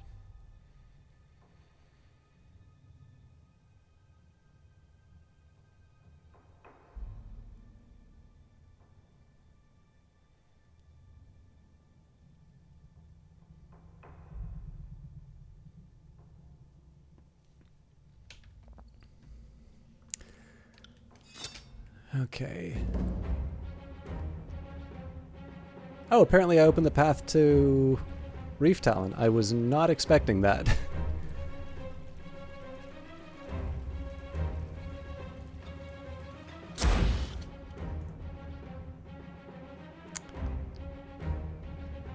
So I want to be a little more careful this time around. I do want to put some effort on the spellcaster. I got it.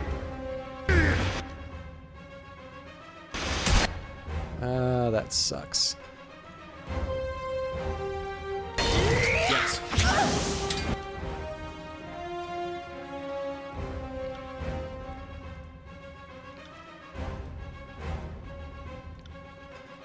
Consider it done.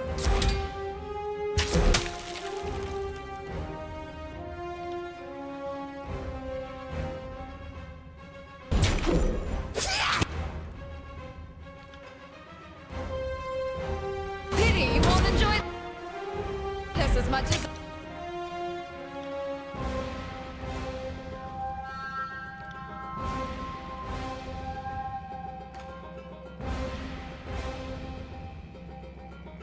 You got it. Okay, I think there's not a lot I can do about the focused thunderstorm here. I'll give it a shot, but I think it's too late. Oh, nice. Okay, cool. So I'll take advantage of the break to do some trickery. I'm on it.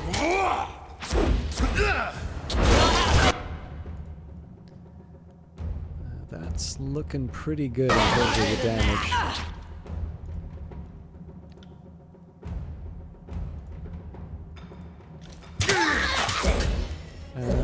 Not so good here.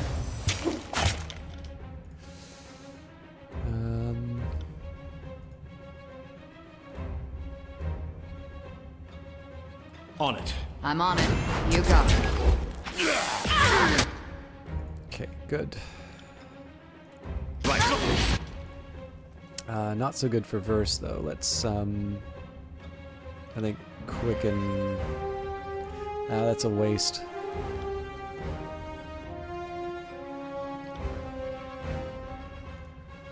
Barrett can probably Bleed out the bullshit.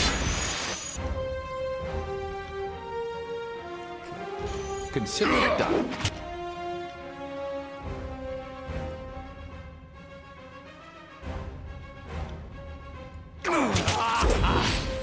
Are you afraid of death, worm? Cool.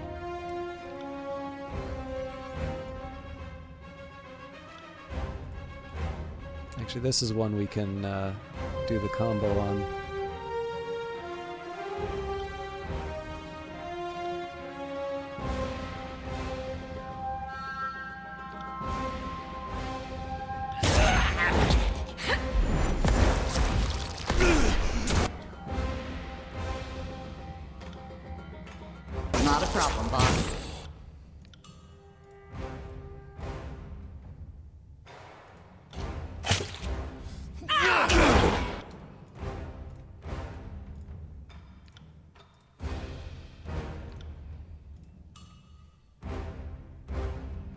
On it.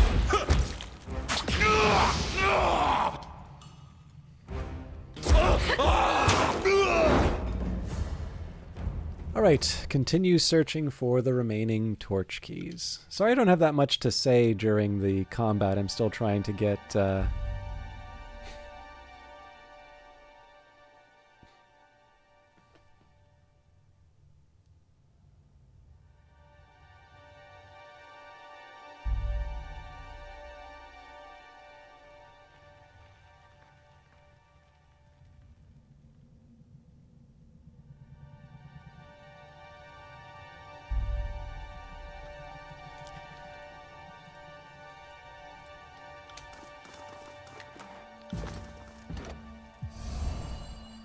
Will do. Okay. I should probably be back to my paranoid saves. We should probably avoid that water.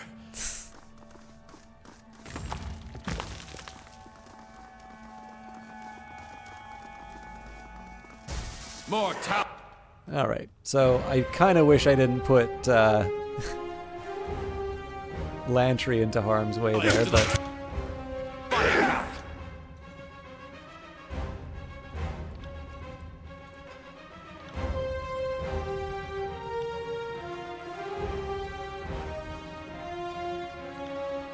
You got it.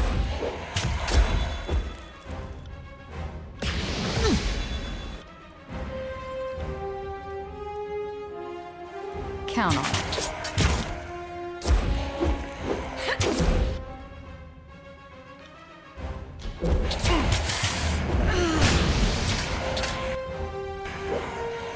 Pity, you won't enjoy. Too many scaredy cats in this party now.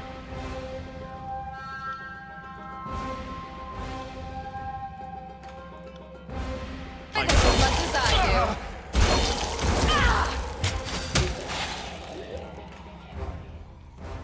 Right. Cool. So there's obviously a lot of opportunities for us to interact with these beacons.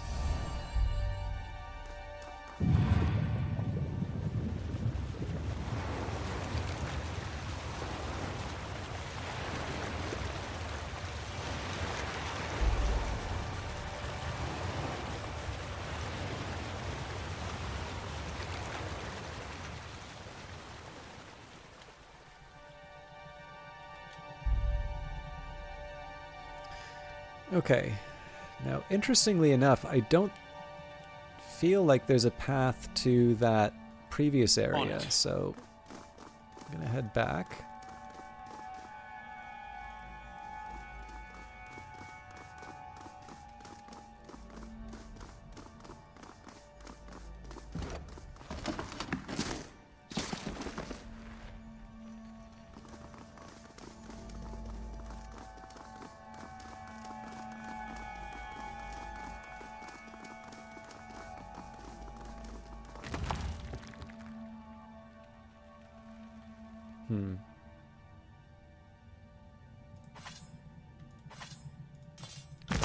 More. It's probably not a surprise there. All right.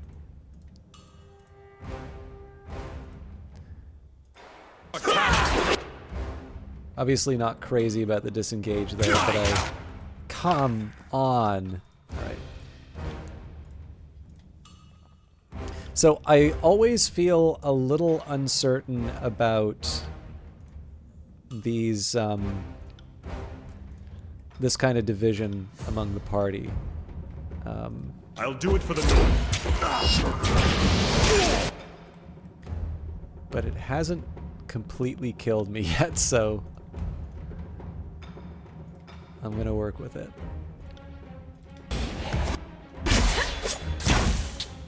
Howard, stop.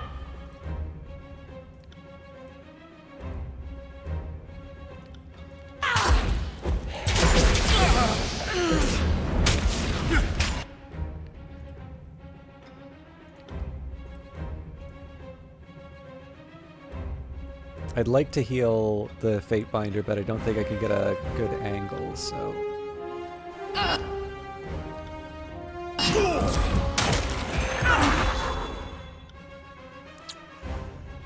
Binder. Sure Will looks do. like they could use a hand, though. So I think we'll start chucking things at this beastie.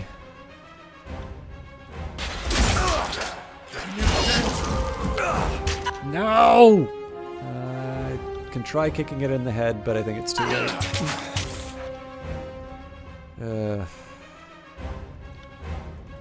I'm injured.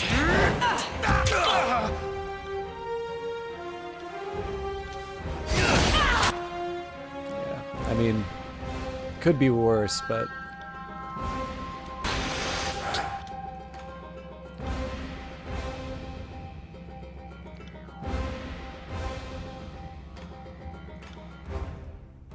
You got it.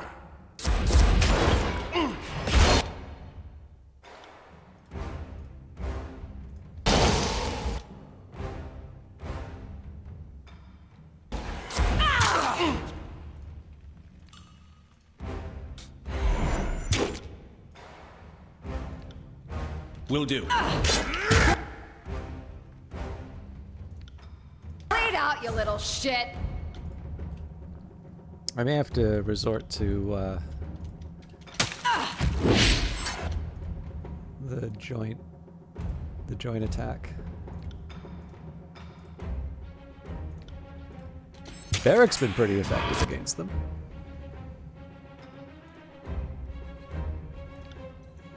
As you command.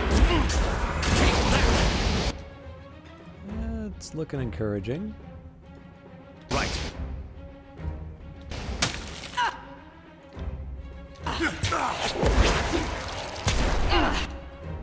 Not quite enough.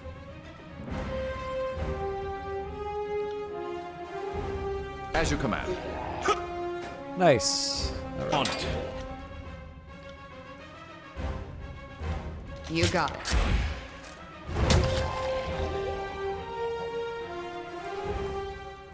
So I guess the good news is that even though I've had a couple of less than ideal starts, we've at least been able to salvage the fight to a into something a little, well, something that doesn't result in one of the main characters dropping. Okay, a little curious what the story is on that one, but Found something. looks like there's at least 3 baddies. I'll take care of it.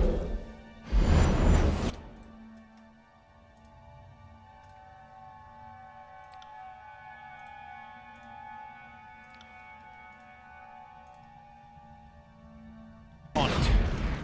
Look at that. There's 4. Future corpse. I'm going to do something a little different this time around. I'm going to send Verse and the Fate Binder on Malice right off the bat.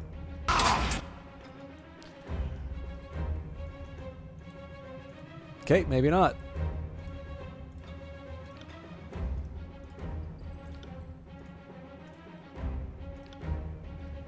Sorry, I can't. Well struck. Will do.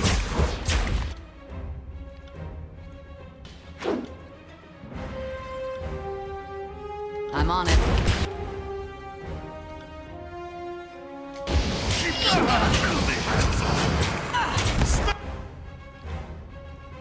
Smashed to pieces. So at the very least, that should slow down the rate of attacks. Verse needs a bit of a pick-me-up, so... Sorry, can't do that. Okay. Terrified Another skull. doesn't exactly work for me there. You got it. Alright, so this is less than ideal, given that Barrack is currently running away.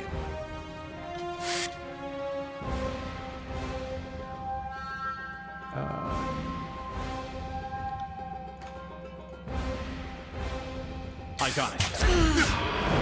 Yeah, This is going to be very tricky. You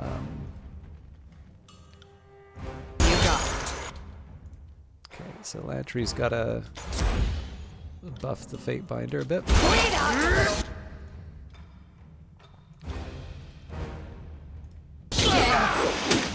Unbelievable. We should try This is so frustrating. that again.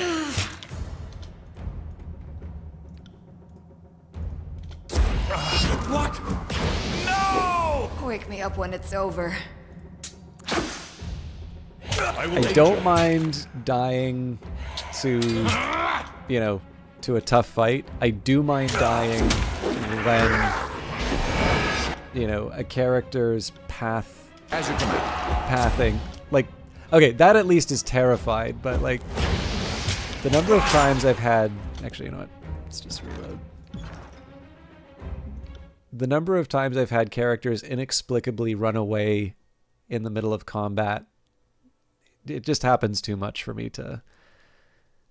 This is the thing I'm actually slightly worrying about in terms of Pillars of Eternity, is, I know I'm kind of starting from a deficit with that game, and I'm genuinely worried that this sort of stuff is gonna keep me. Do you have eyes on this?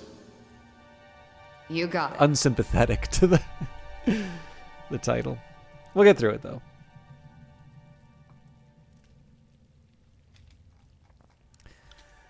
Okay. I might as well just give it a chance to get everything. Consider it done. So same as before, we'll let Barrack run in and do his thing. We'll let Verse the Fate Binder. Sure. Not a problem, let everybody boss. go range to start. And actually, at this point, maybe we just ignore... We just ignore the Malice to start.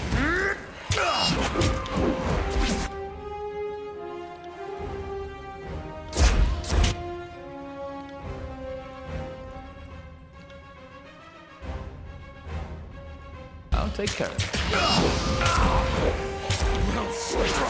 Yeah, sure. Like, this makes sense, right? I'm really trying to understand why it was necessary for Lantry to run around the back here and then do his thing. Like, I can only think if I was deliberately trying to frustrate someone, I would do that. I got it.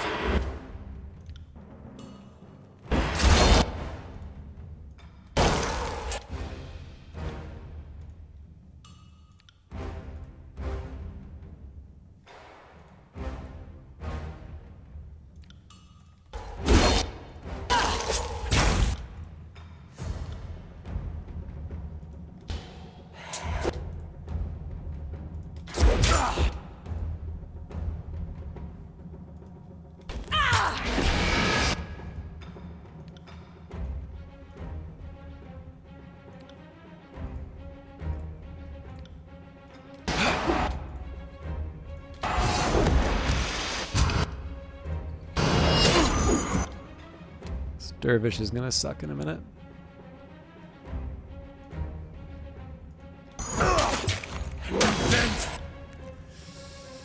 I think we need to do universal heal. Good work.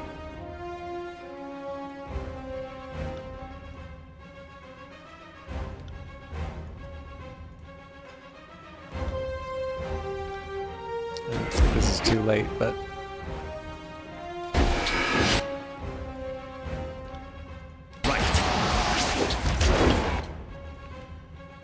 Okay. So let's renew the strength on the Fate Binder. I'll take care of it.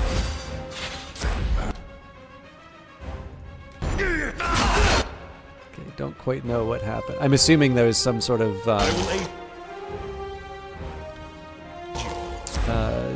brain that the Dane had.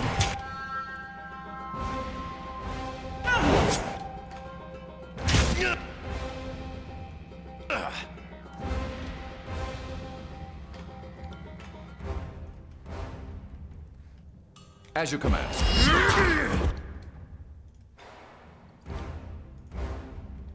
Wait!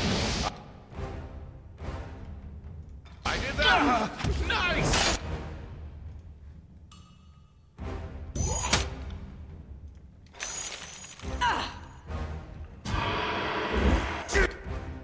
Okay, not great, but probably not fatal for Barrack.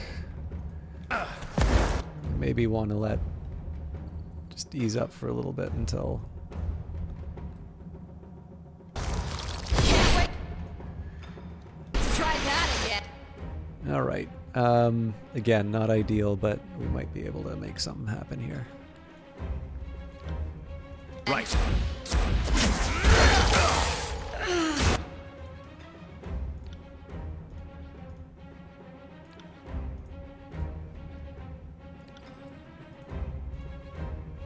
You got it.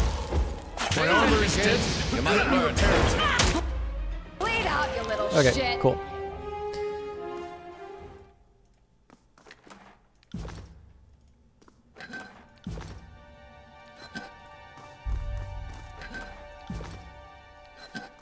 And more paranoid saves.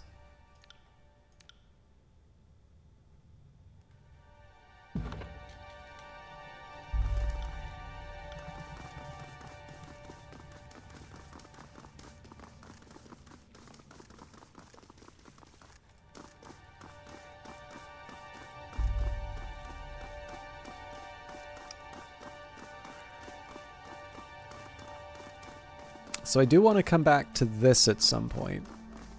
Like right now. Oh.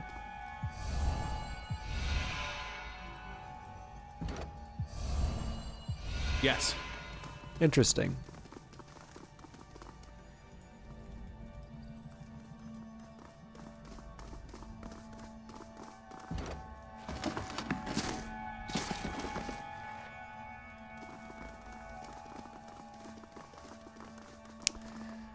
Now what I'm slightly curious about too, if there's any advantage in switching symbols.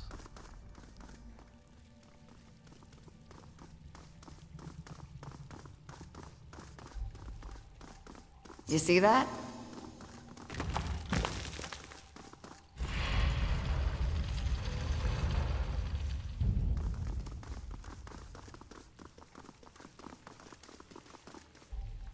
Okay.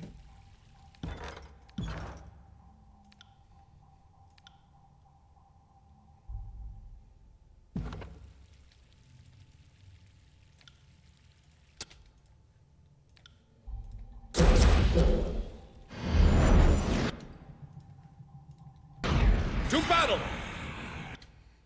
Now this works for me because everybody should be able to engage at range.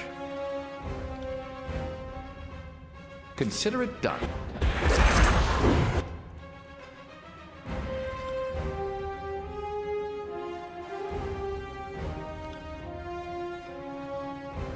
Graven Ash protects.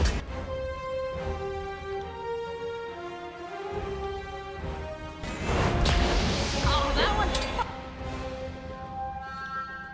fucking hurt.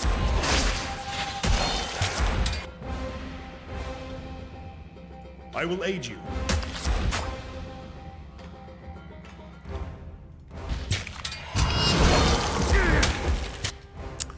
Okay, not looking good for Barrack at the start.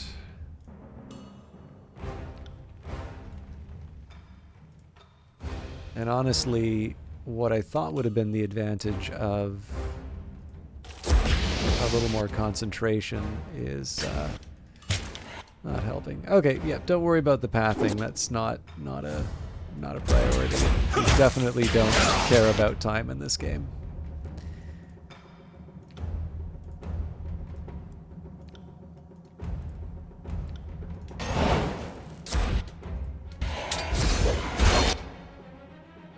Okay, I think at this point we just try and thin out the Bane as much as I can.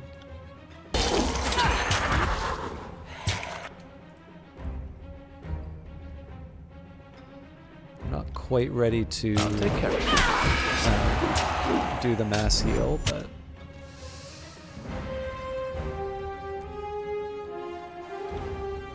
Fall before me!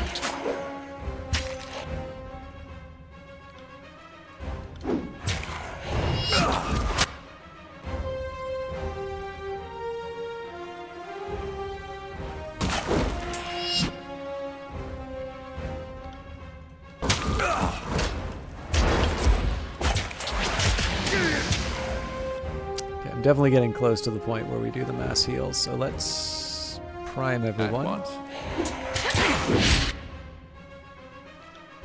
Shall we?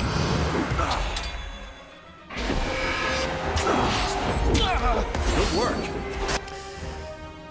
And of course he runs away just in time to miss the heal.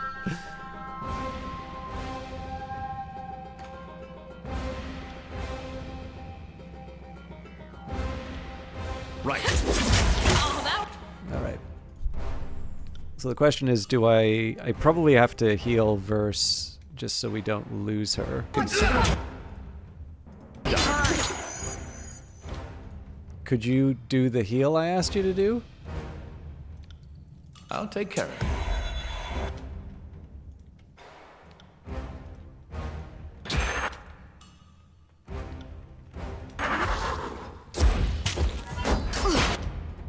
Okay, that's fine. we don't need characters in this game. I get that there's kind of a frighten going on here, but man, I don't... Oh, God. I'll go so far as to say I actually don't quite see how people like combat like this. I feel like I need to... I think it's maybe the idea that it removes the last action that I was doing, and that I feel like I really need to micromanage it in something that was clearly only intended to be in real time. See that? I'm not entirely you. It's I'll off-putting. take care of it. I think, I mean, obviously this is a dungeon, so I can't exactly say that I wasn't aware of what I was getting into. But I think as the amount of combat has gone up, my enthusiasm for the game has started... It's not gone, but it's definitely... Like, this is something that I kind of feel like I'm getting through, as opposed to... I will aid you. You know, I'm really engaging with. That's fine. This too shall pass.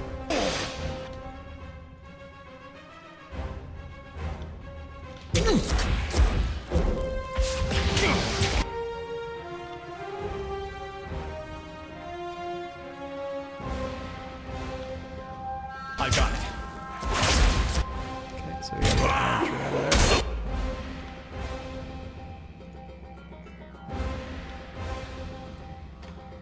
Come into me!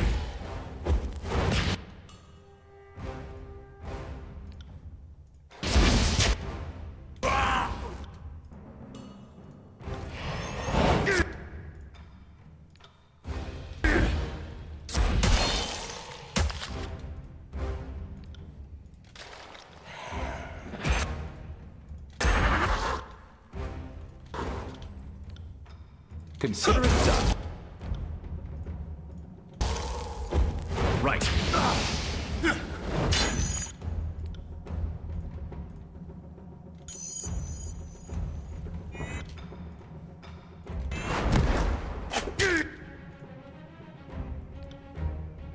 Can't do that.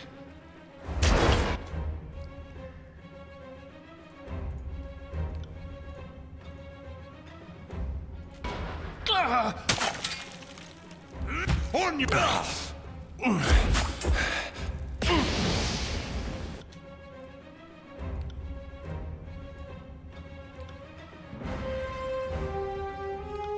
As you command.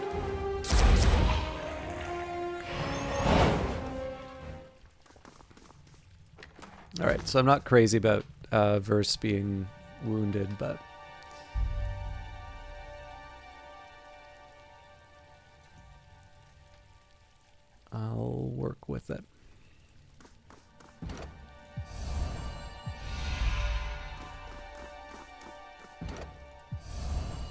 Will do.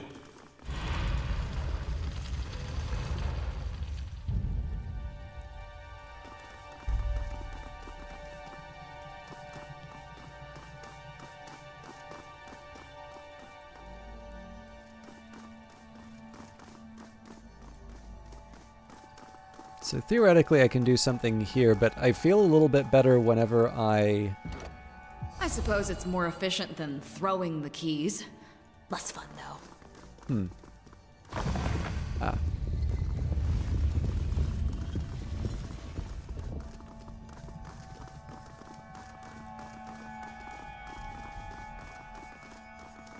Interesting. Damn it. Wake me up when it's over. Okay, that's a second wound that we got because of the Sure. I don't care at this point. A bajillion points of damage. It's all the same to me now.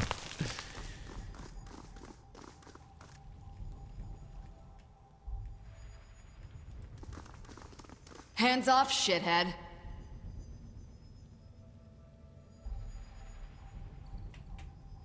It used to tell me the status effects for wounds. No, there's 3. Yeah. Purely because of walking on that trap multiple times to disable it. Fun game.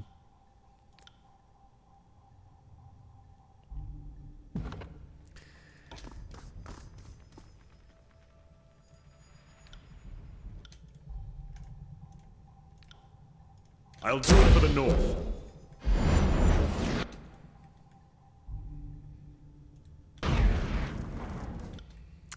A few more people than I'd care to engage. Come out! Great.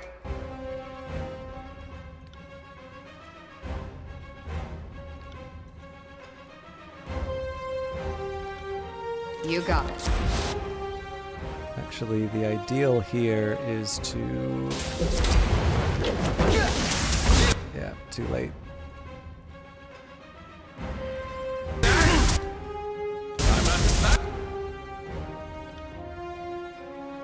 So, priority number 1 is to slow down the spellcaster, but also definitely to take them out. So... I think Verse has kind of got her work cut out for her at this point.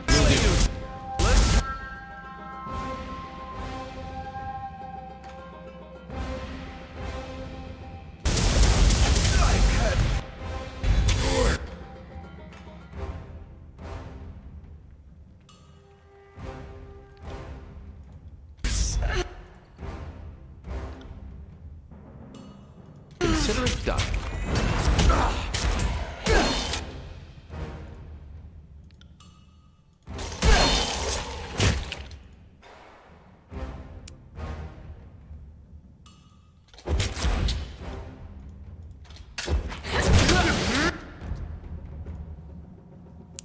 Definitely close. Ugh.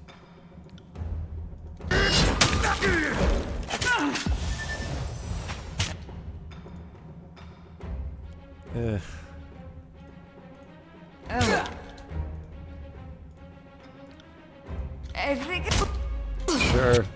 Again, it's a bajillion points of damage to Verse.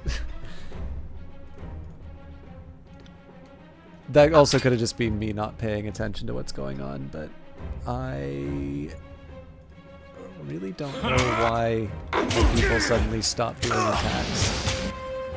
I prefer it to having the AI enabled, which has them make very baffling decisions, but again, it's...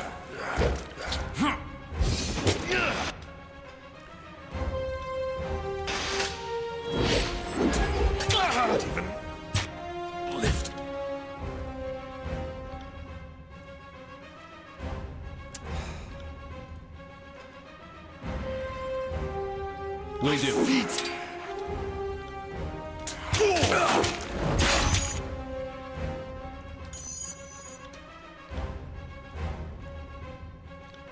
I'll take care of it. That wouldn't rattle me.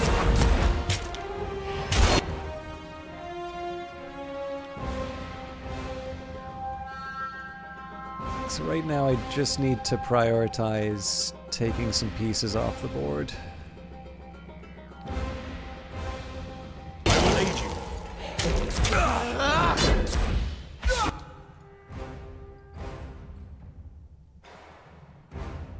You know, we can do the group here.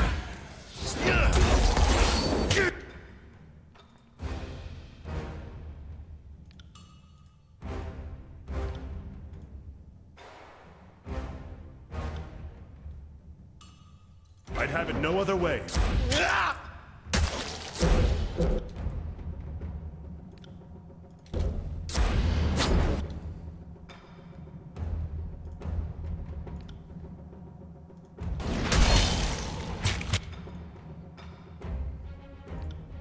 Right. On your knees, wo-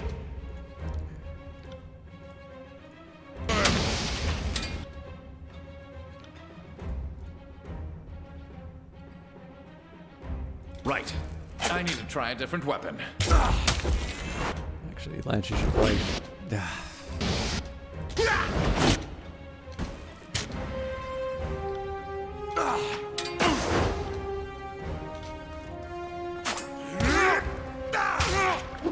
At once. At once.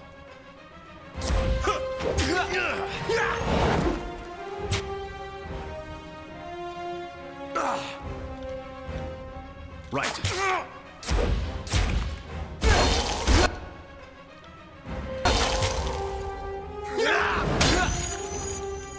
Will do.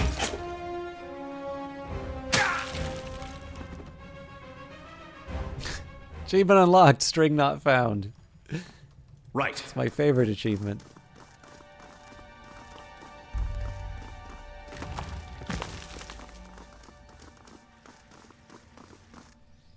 A gaunt, bewildered-looking woman stands precariously against the edge of the cracked platform. She rubs her bleary eyes impatiently and glances in varied directions with a befuddled expression. Where was I supposed to go? She turns rapidly in your direction. Hello?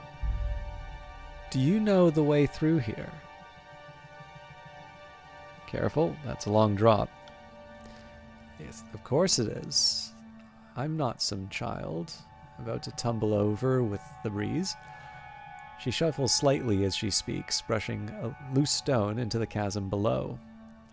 I just need to find the way through, obviously. Are you lost? Clearly. I think. I came in from a teleporter nearby, but I can't remember the way forward. She points into the yawning chasm at her feet. I feel like I need to head downward. It somehow feels right. Her eyes shut tightly as she's engulfed by a massive yawn. Need to find my way down. Then I'm sure I'll be able to rest. Is that teleporter still working? Which teleporter? That teleporter. Oh, don't be silly. I took the stone that operates it, so how could it be on? She chuckles softly. There, I was worried I'd lost my mind. I need that keystone. She presses a small pouch close to her chest. But what if the way I need to go is back through the teleporter? I don't know the way down. It could be any direction. There are some stairs to the west. That may be what you're looking for. There are. That must be it. I need to head downward. Climbing certainly won't work. Thank you, stranger. I won't be needing this.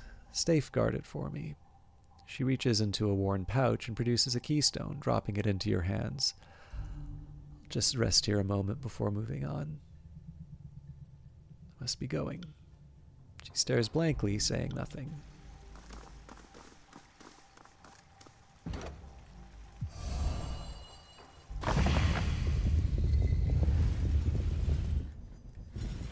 Can't do that. This is also a point I would consider resting because Verse clearly does not have a lot of health now. Study the rune to incorporate it into your spells. That's got to be a trap. I'd say that's worth a second glance.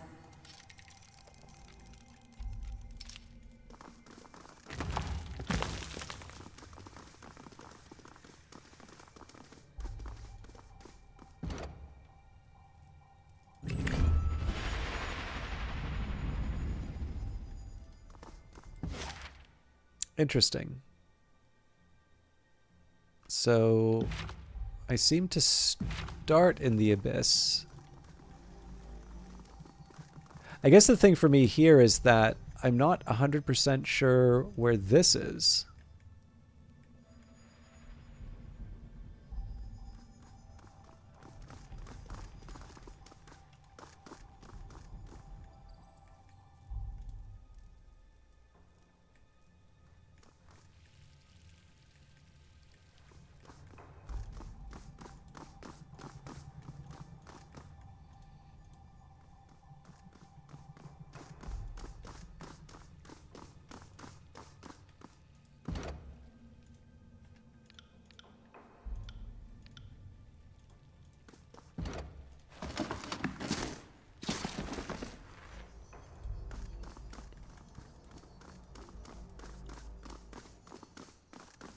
The dilemma I have here is that neither of these seems to work. Sorry, I can't. Okay, so because Verse is so badly wounded, I am inclined, especially because there's a campfire, I'm inclined to take a rest.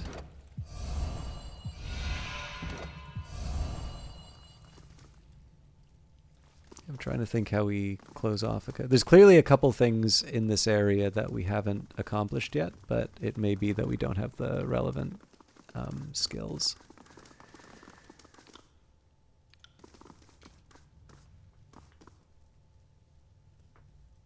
Sorry, I can't. So I guess the only thing we really lost here was time.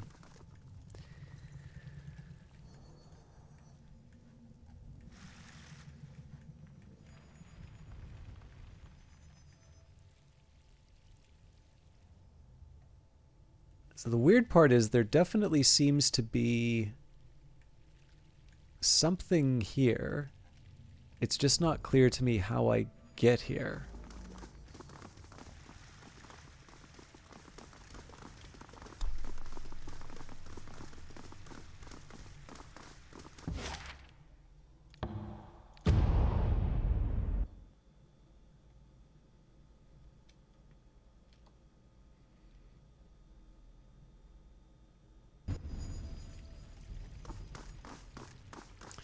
I guess I'll do the usual thing here.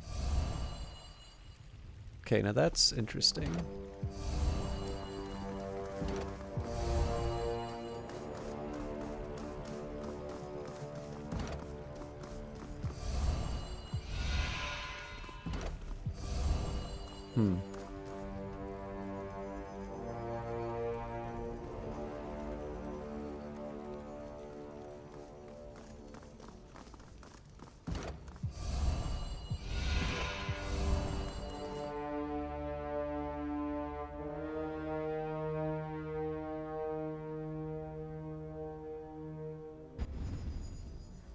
Okay, so clear enough on that.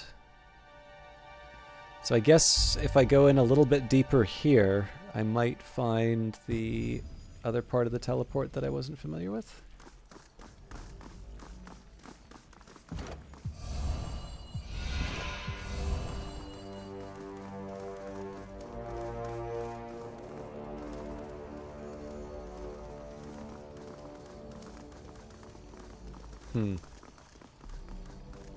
Yes. No luck. All right. So I'm slightly curious to see which symbol this one wants. There may be a specific design behind these that I just haven't understood, but at this point, it's a big old guess.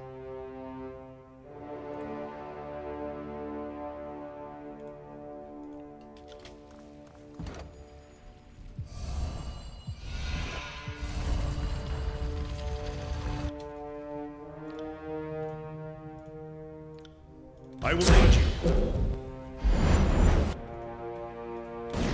Affirmative.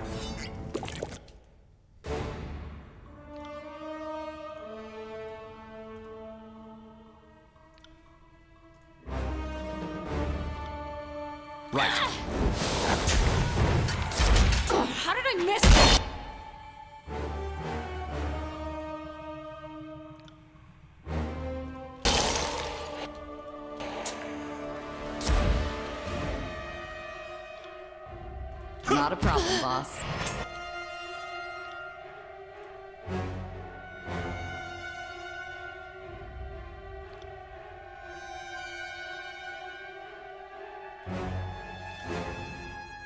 Right.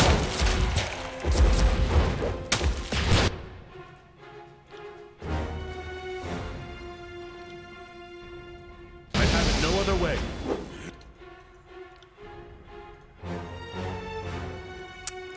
Okay. So I don't have a lot of options with the Fate Binder just because of range. Not a problem, boss.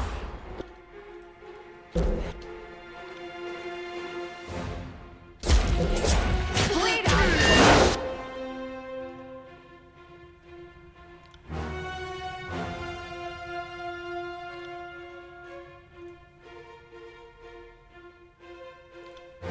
You got it.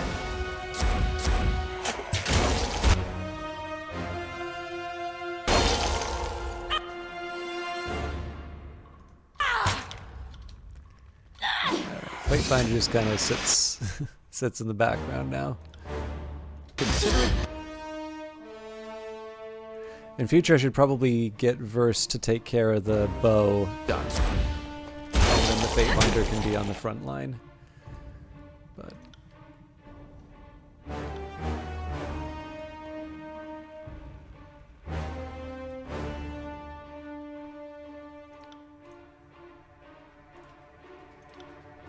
You got it.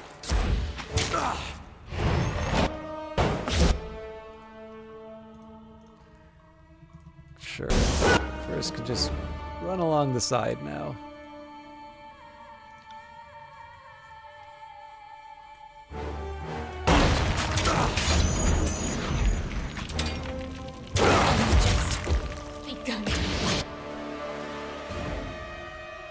Okay.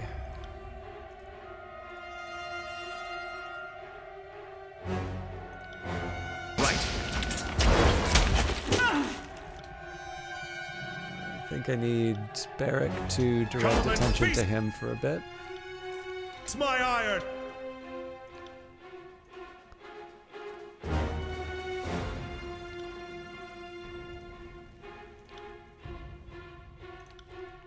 I'll do it. And when it's I'm guessing that thing just over. blows up when it dies.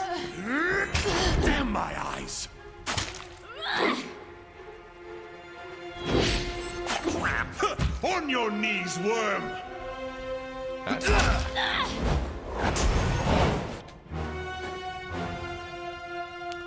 Thought I had some kind of revive for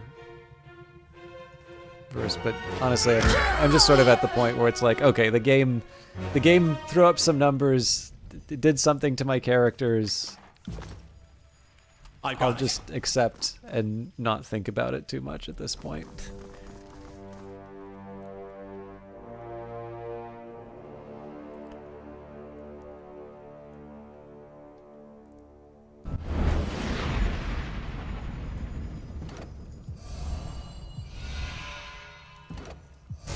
Come. Oh boy, this is my favorite part of the game.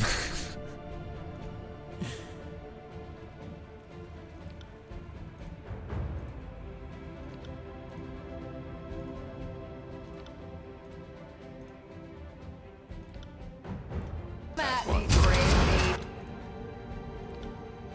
I will aid you.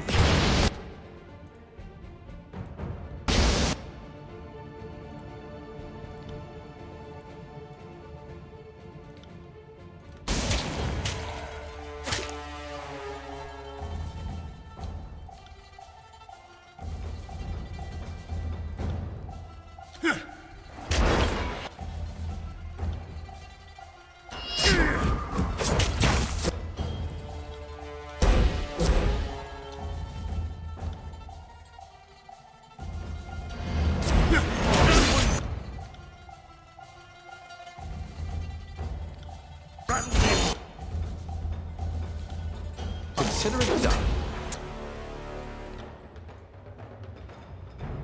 Not a problem, boss.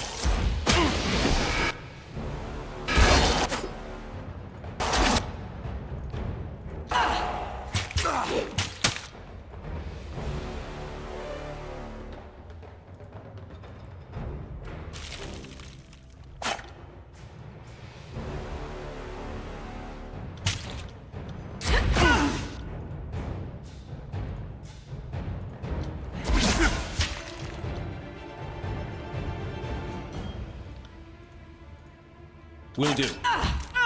Fall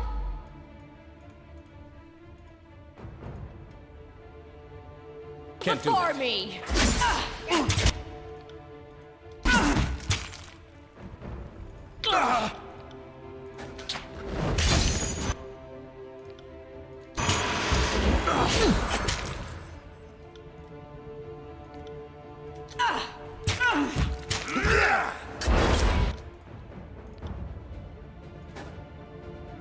I will aid you.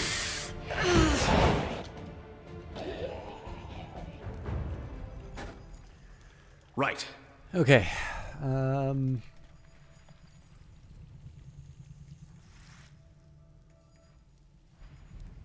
So different from the last place I was in, though.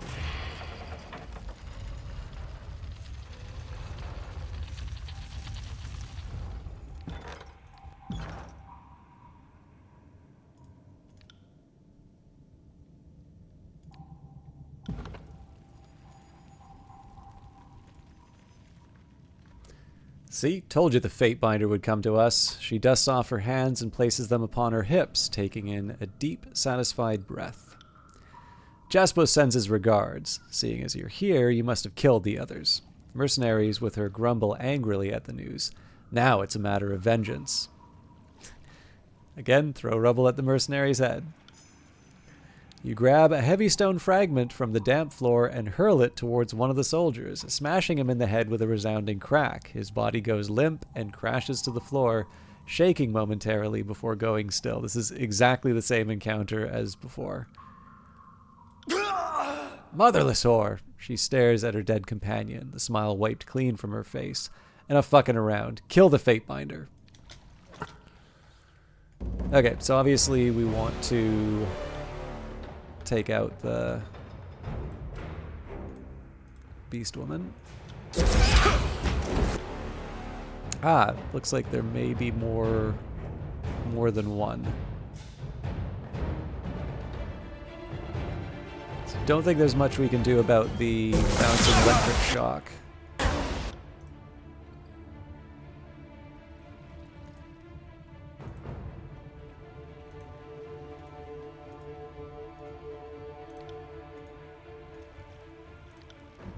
I will aid you.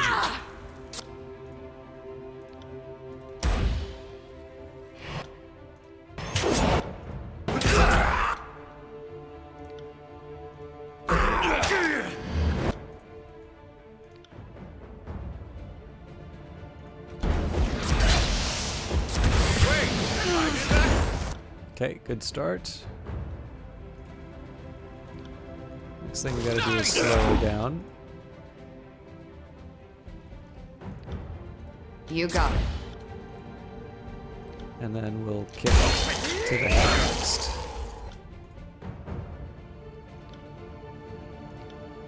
Will do.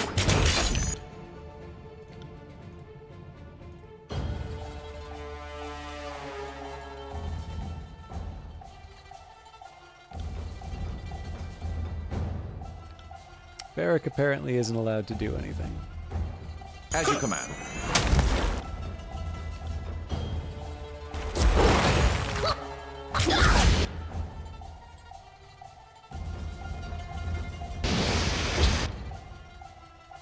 Let's strike any minute now, please. Yeah, too late.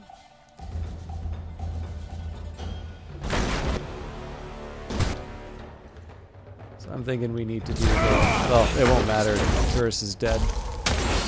Or not.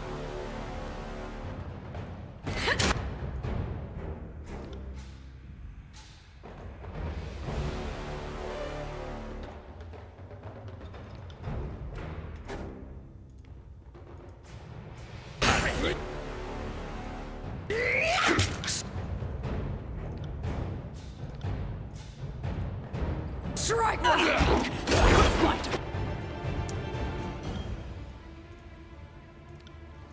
Definitely struggling to get this thing down, Killing though. chief.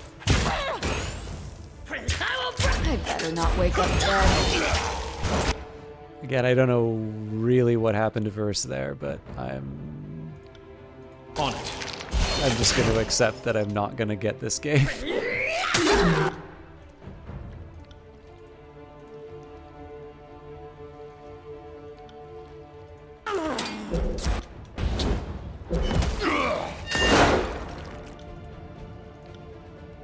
As you command. Pull yourself together! At once. Ah!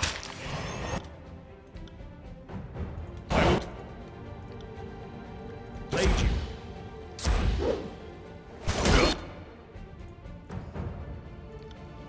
Graven Ash protect.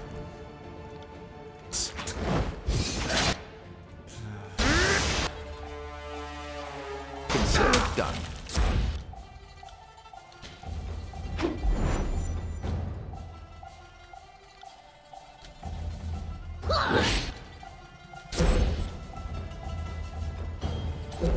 At this point, I kind of just need to deliver whatever damage I can.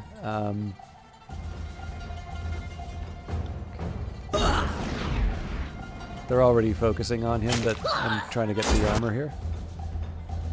And obviously just being able to extend the engagement with Barrick is nice because he does have a small regen, which of course is augmented by Lantry. Damn my But at some point we do actually need to eyes. take these people out, so... That's how it... At once. Okay, not good they're going after Lantry.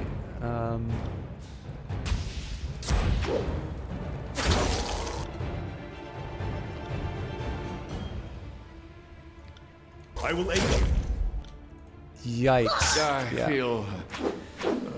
Cool.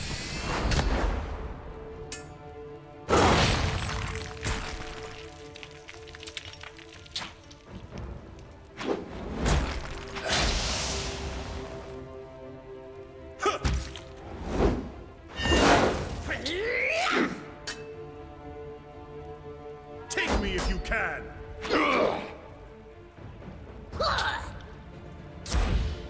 Archon, lend me your strength.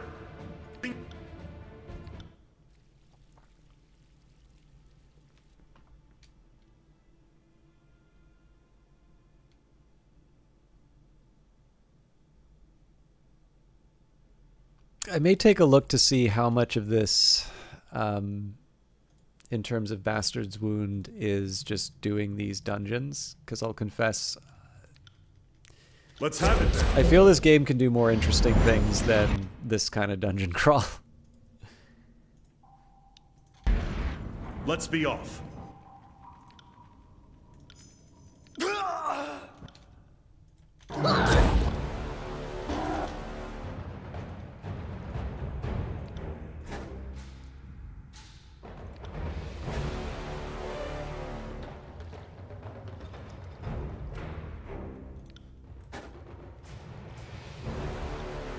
I'm afraid.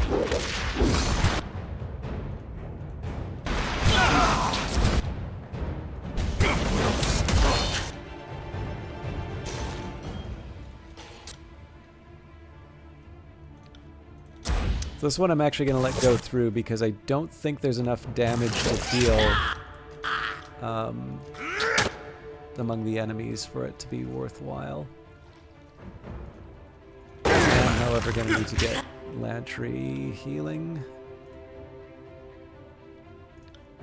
As you command.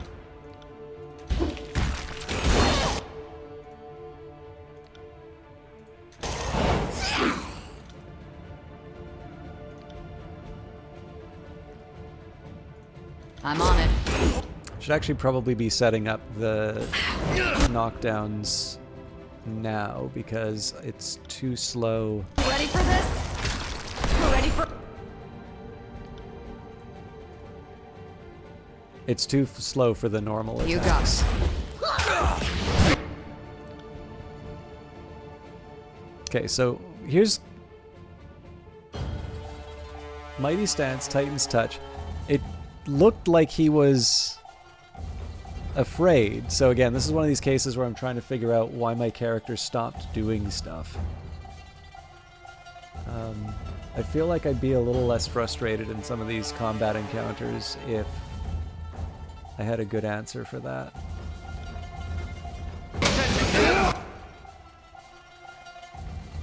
You might learn. Do they all? always have this much blood. Yep, this is exactly what I want Lantry to do. Good job, game. You won't get away now! With all this What a surprise! The healer can't handle the entire enemy team piling on them. On it. blood. I will aid you.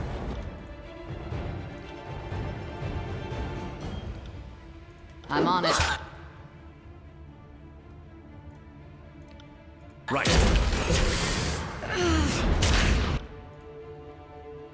Yes, I mean, this effectively this thing can one-shot Verse. Possibly why it would have been nice to have a healer on the team, but Got you know. dark all of a sudden.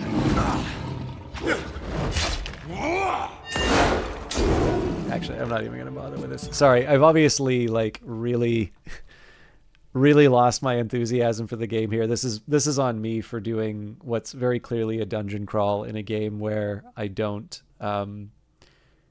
care so much for the combat. On it. I'm gonna try and put an end to this sorry state and see if we can have a better start to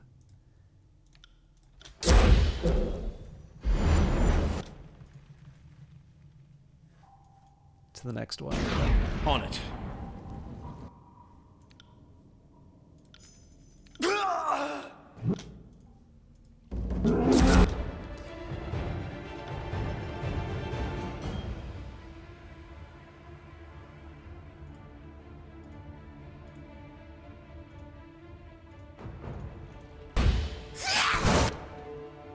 So obviously this is to try and simplify the spells a little bit.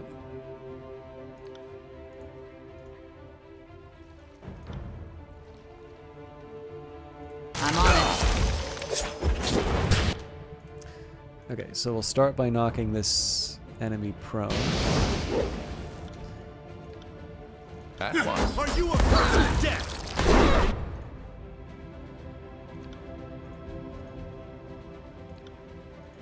You got it.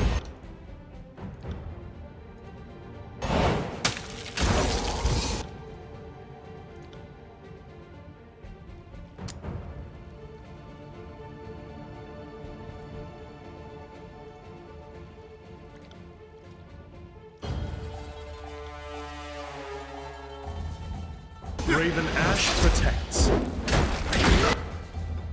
Okay, this is a problem because I don't think I'm going to be able to take out the Chaos Rain.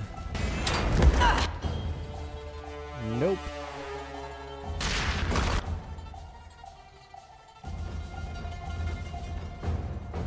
Doesn't really matter if I kick him in the head anymore. Will do. Not a problem, boss.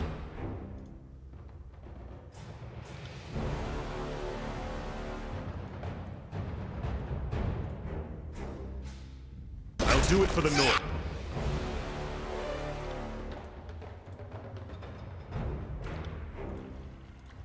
On it. Alright, that lightning's gonna hit us. Oh, maybe not. Alright. That gives us at least a fighting chance of making this work. So, how do I allocate the rest of my team? We could probably use a heal.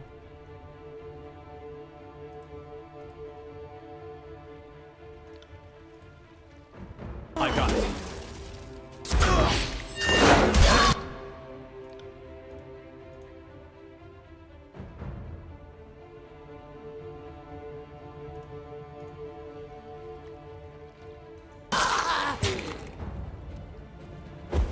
I'm also trying to kind of take advantage of all the... Alright, so I may have just At once. done barricade. Someone stop! Alright. Have a chance. Punch my bleeding!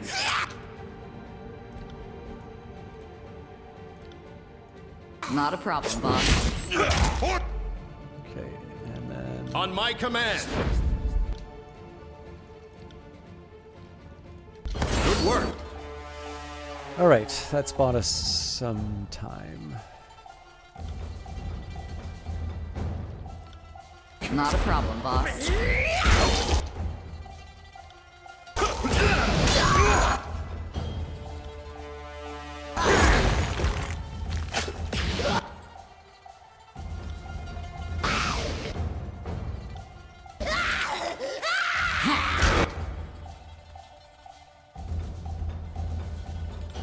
Not a problem, boss.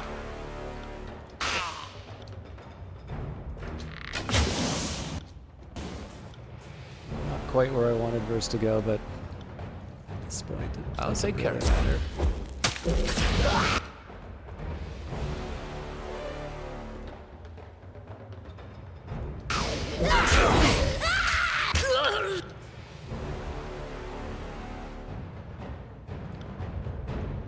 I'll tear your skeleton out by your ass.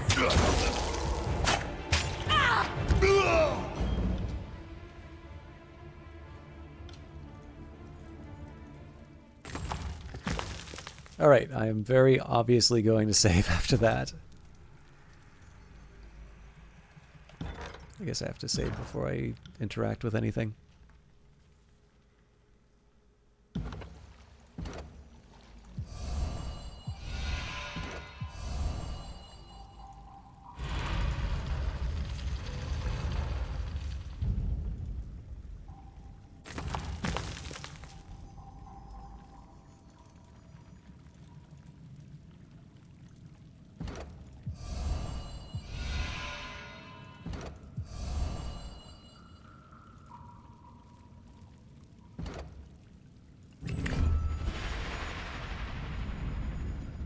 A disheveled-looking woman sways unsteadily upon her feet. Her clothes are tattered, her limbs lined with a plethora of bruises and cuts. Through half-closed eyes, she watches the unnatural glow of a magic light and smiles. Any reason you're staring at that lamp? She furrows her brow, struggling for a few moments to find a reply. We're in love, can't you tell? Sorry I asked. How did you get here?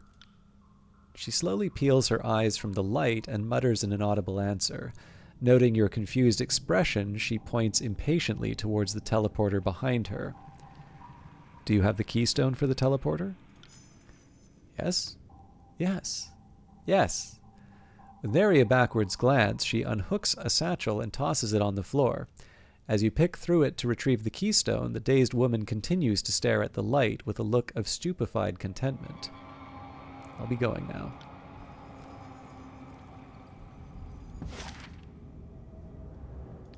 Okay, I don't think I'm ready to leave the darkened hollow, though.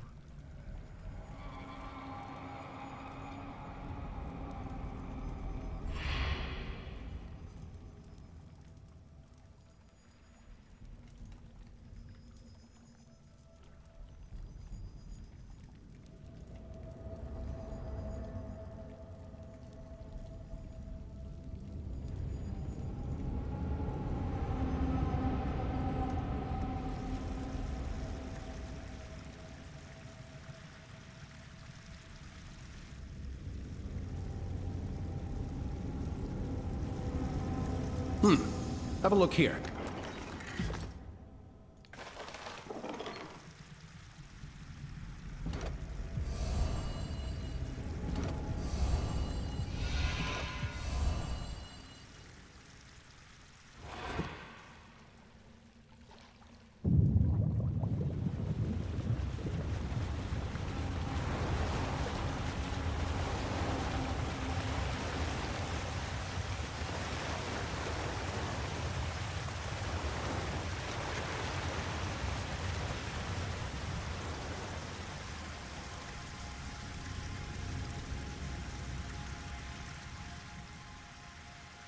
Before I go deeper, so obviously I'm not looking forward to seeing the stairs go up here. But I would be interested in seeing what my options are for the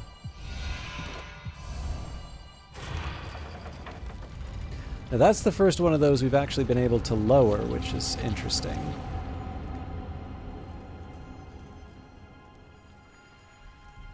Doesn't look like we have anything new here, which makes sense.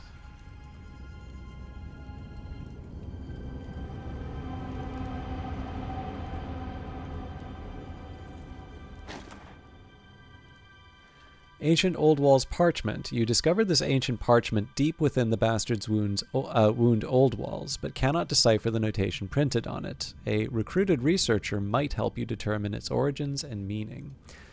One of the other things that's occurred to me is that I'm supposed to be searching the Oldwalls depths for this stuff.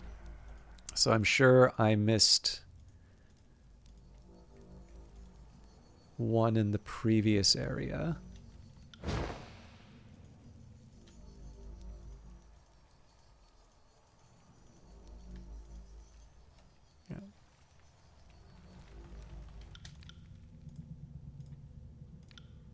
I will aid you. Shh. What a surprise.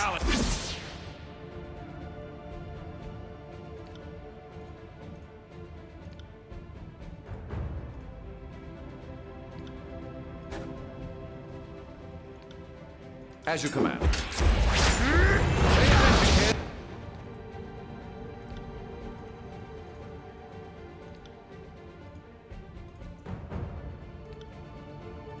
You might learn something.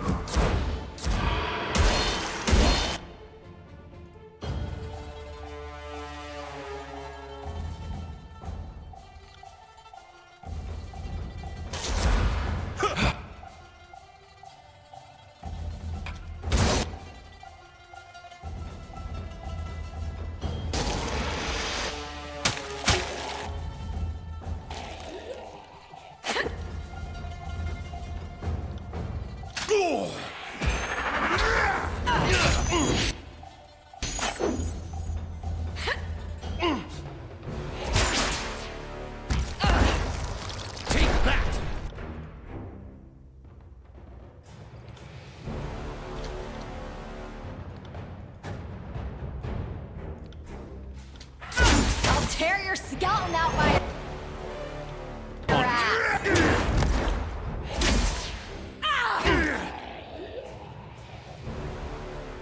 I got it.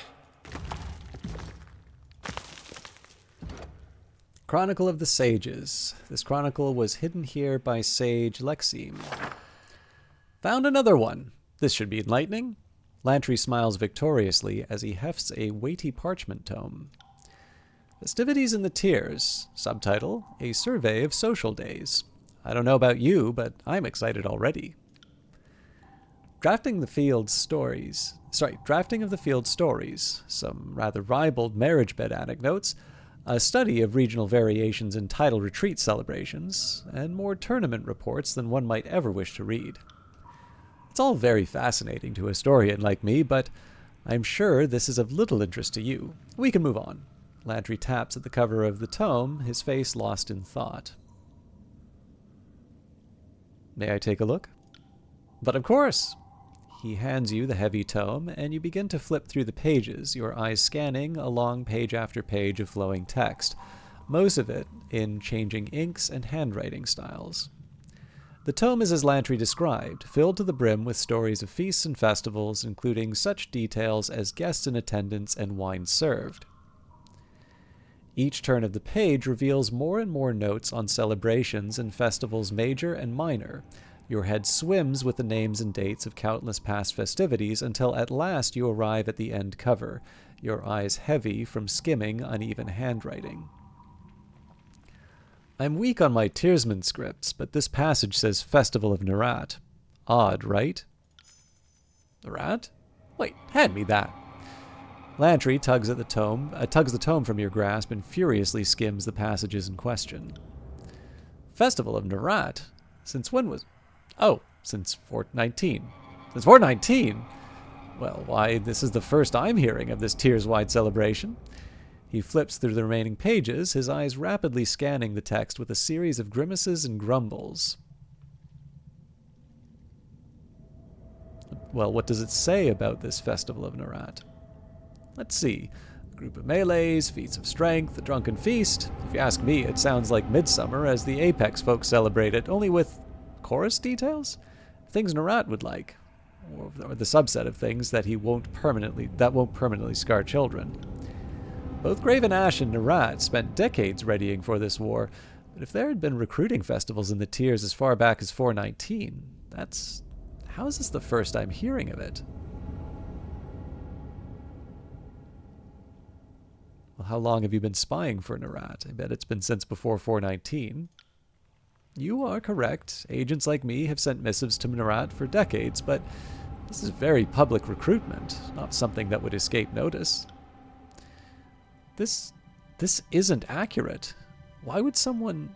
Lantry drops his head into his palm, letting out a muted, raspy groan. I think the why is obvious. This creates a pretense that Tiersmen have been worshipping or loyal to the Archon of Secrets voluntarily before the war. Purpose? The only purpose of the Chronicle is the retelling of it all. It is a cardinal sin of our craft to modify the telling, regardless of purpose.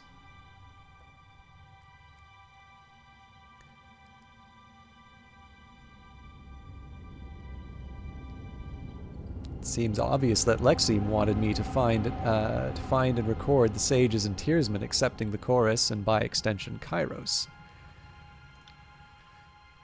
There might be some truth to that.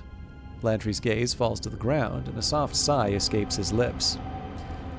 I have a feeling there's even more errors hiding in these texts. He tucks the parchment into his bandolier with a sigh, but I can peruse these pages another time. No doubt there's still more to be found down here. Lead the way. Okay, I'm glad I got at least one of those, just kind of as a reminder of that being one of the tasks I want to complete. There may, again, be others in other rooms. I haven't been looking that carefully at the details. I'm going to just head back up here.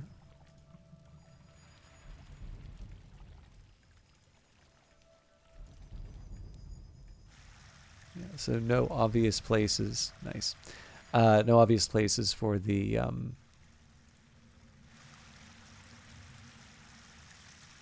books to hide.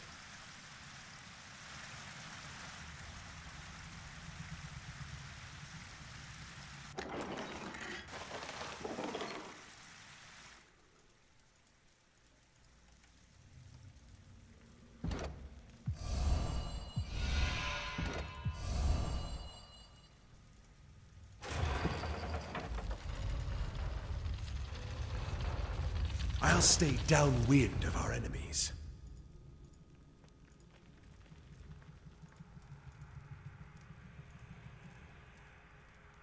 You see that? Can't do that. I think because I'm at the 3-hour mark and I do actually have a bit that I need to wrap up tonight, I think I'm going to leave it here. We've got resume the search for the torch keys needed to open the path to Reef Talon. We have more symbols. But yeah, I do apologize for obviously a pretty thin stream for the second half of this. I liked being able to chat with everyone, but I'll confess, I don't really feel like this game is at its best in the dungeon crawling bits, which is kind of what I feel the Bastard's Wound expansion is about. So I'll do my best. I'll see if I can maybe get a little bit better at the combat so it's less of a drag, but if nothing else, we'll get through the DLC. We'll be back to the main game as well.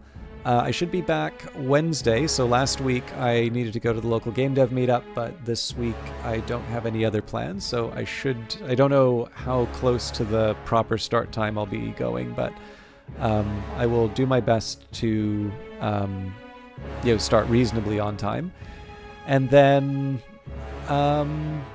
Friday, I'm still trying to figure out if I want to do more Tyranny or if we can bring Cyberpunk back. So I also suspect some of that will depend on how much I want a bit of a break from this, because obviously this took a little bit more out of me than I wanted.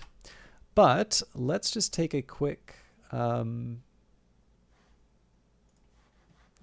moment and see who is online.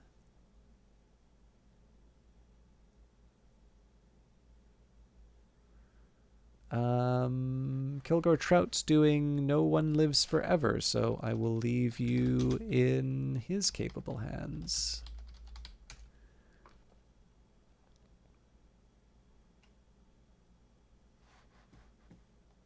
Or it says here, the operative No One Lives Forever. Anyways, I think this is a favorite game of his, so I'm sure you will all enjoy it. Hey, Revive Snow, thank you very much for stopping by. Obviously, we're just at the end, and to be honest, I don't think you missed much. I wasn't at my best today, so I will do better in the future, though. So thank you, everybody, for hanging out. Again, I do apologize for the second half. I will do better on Wednesday. I will try to do my better on Wednesday. I hope you all have a good evening.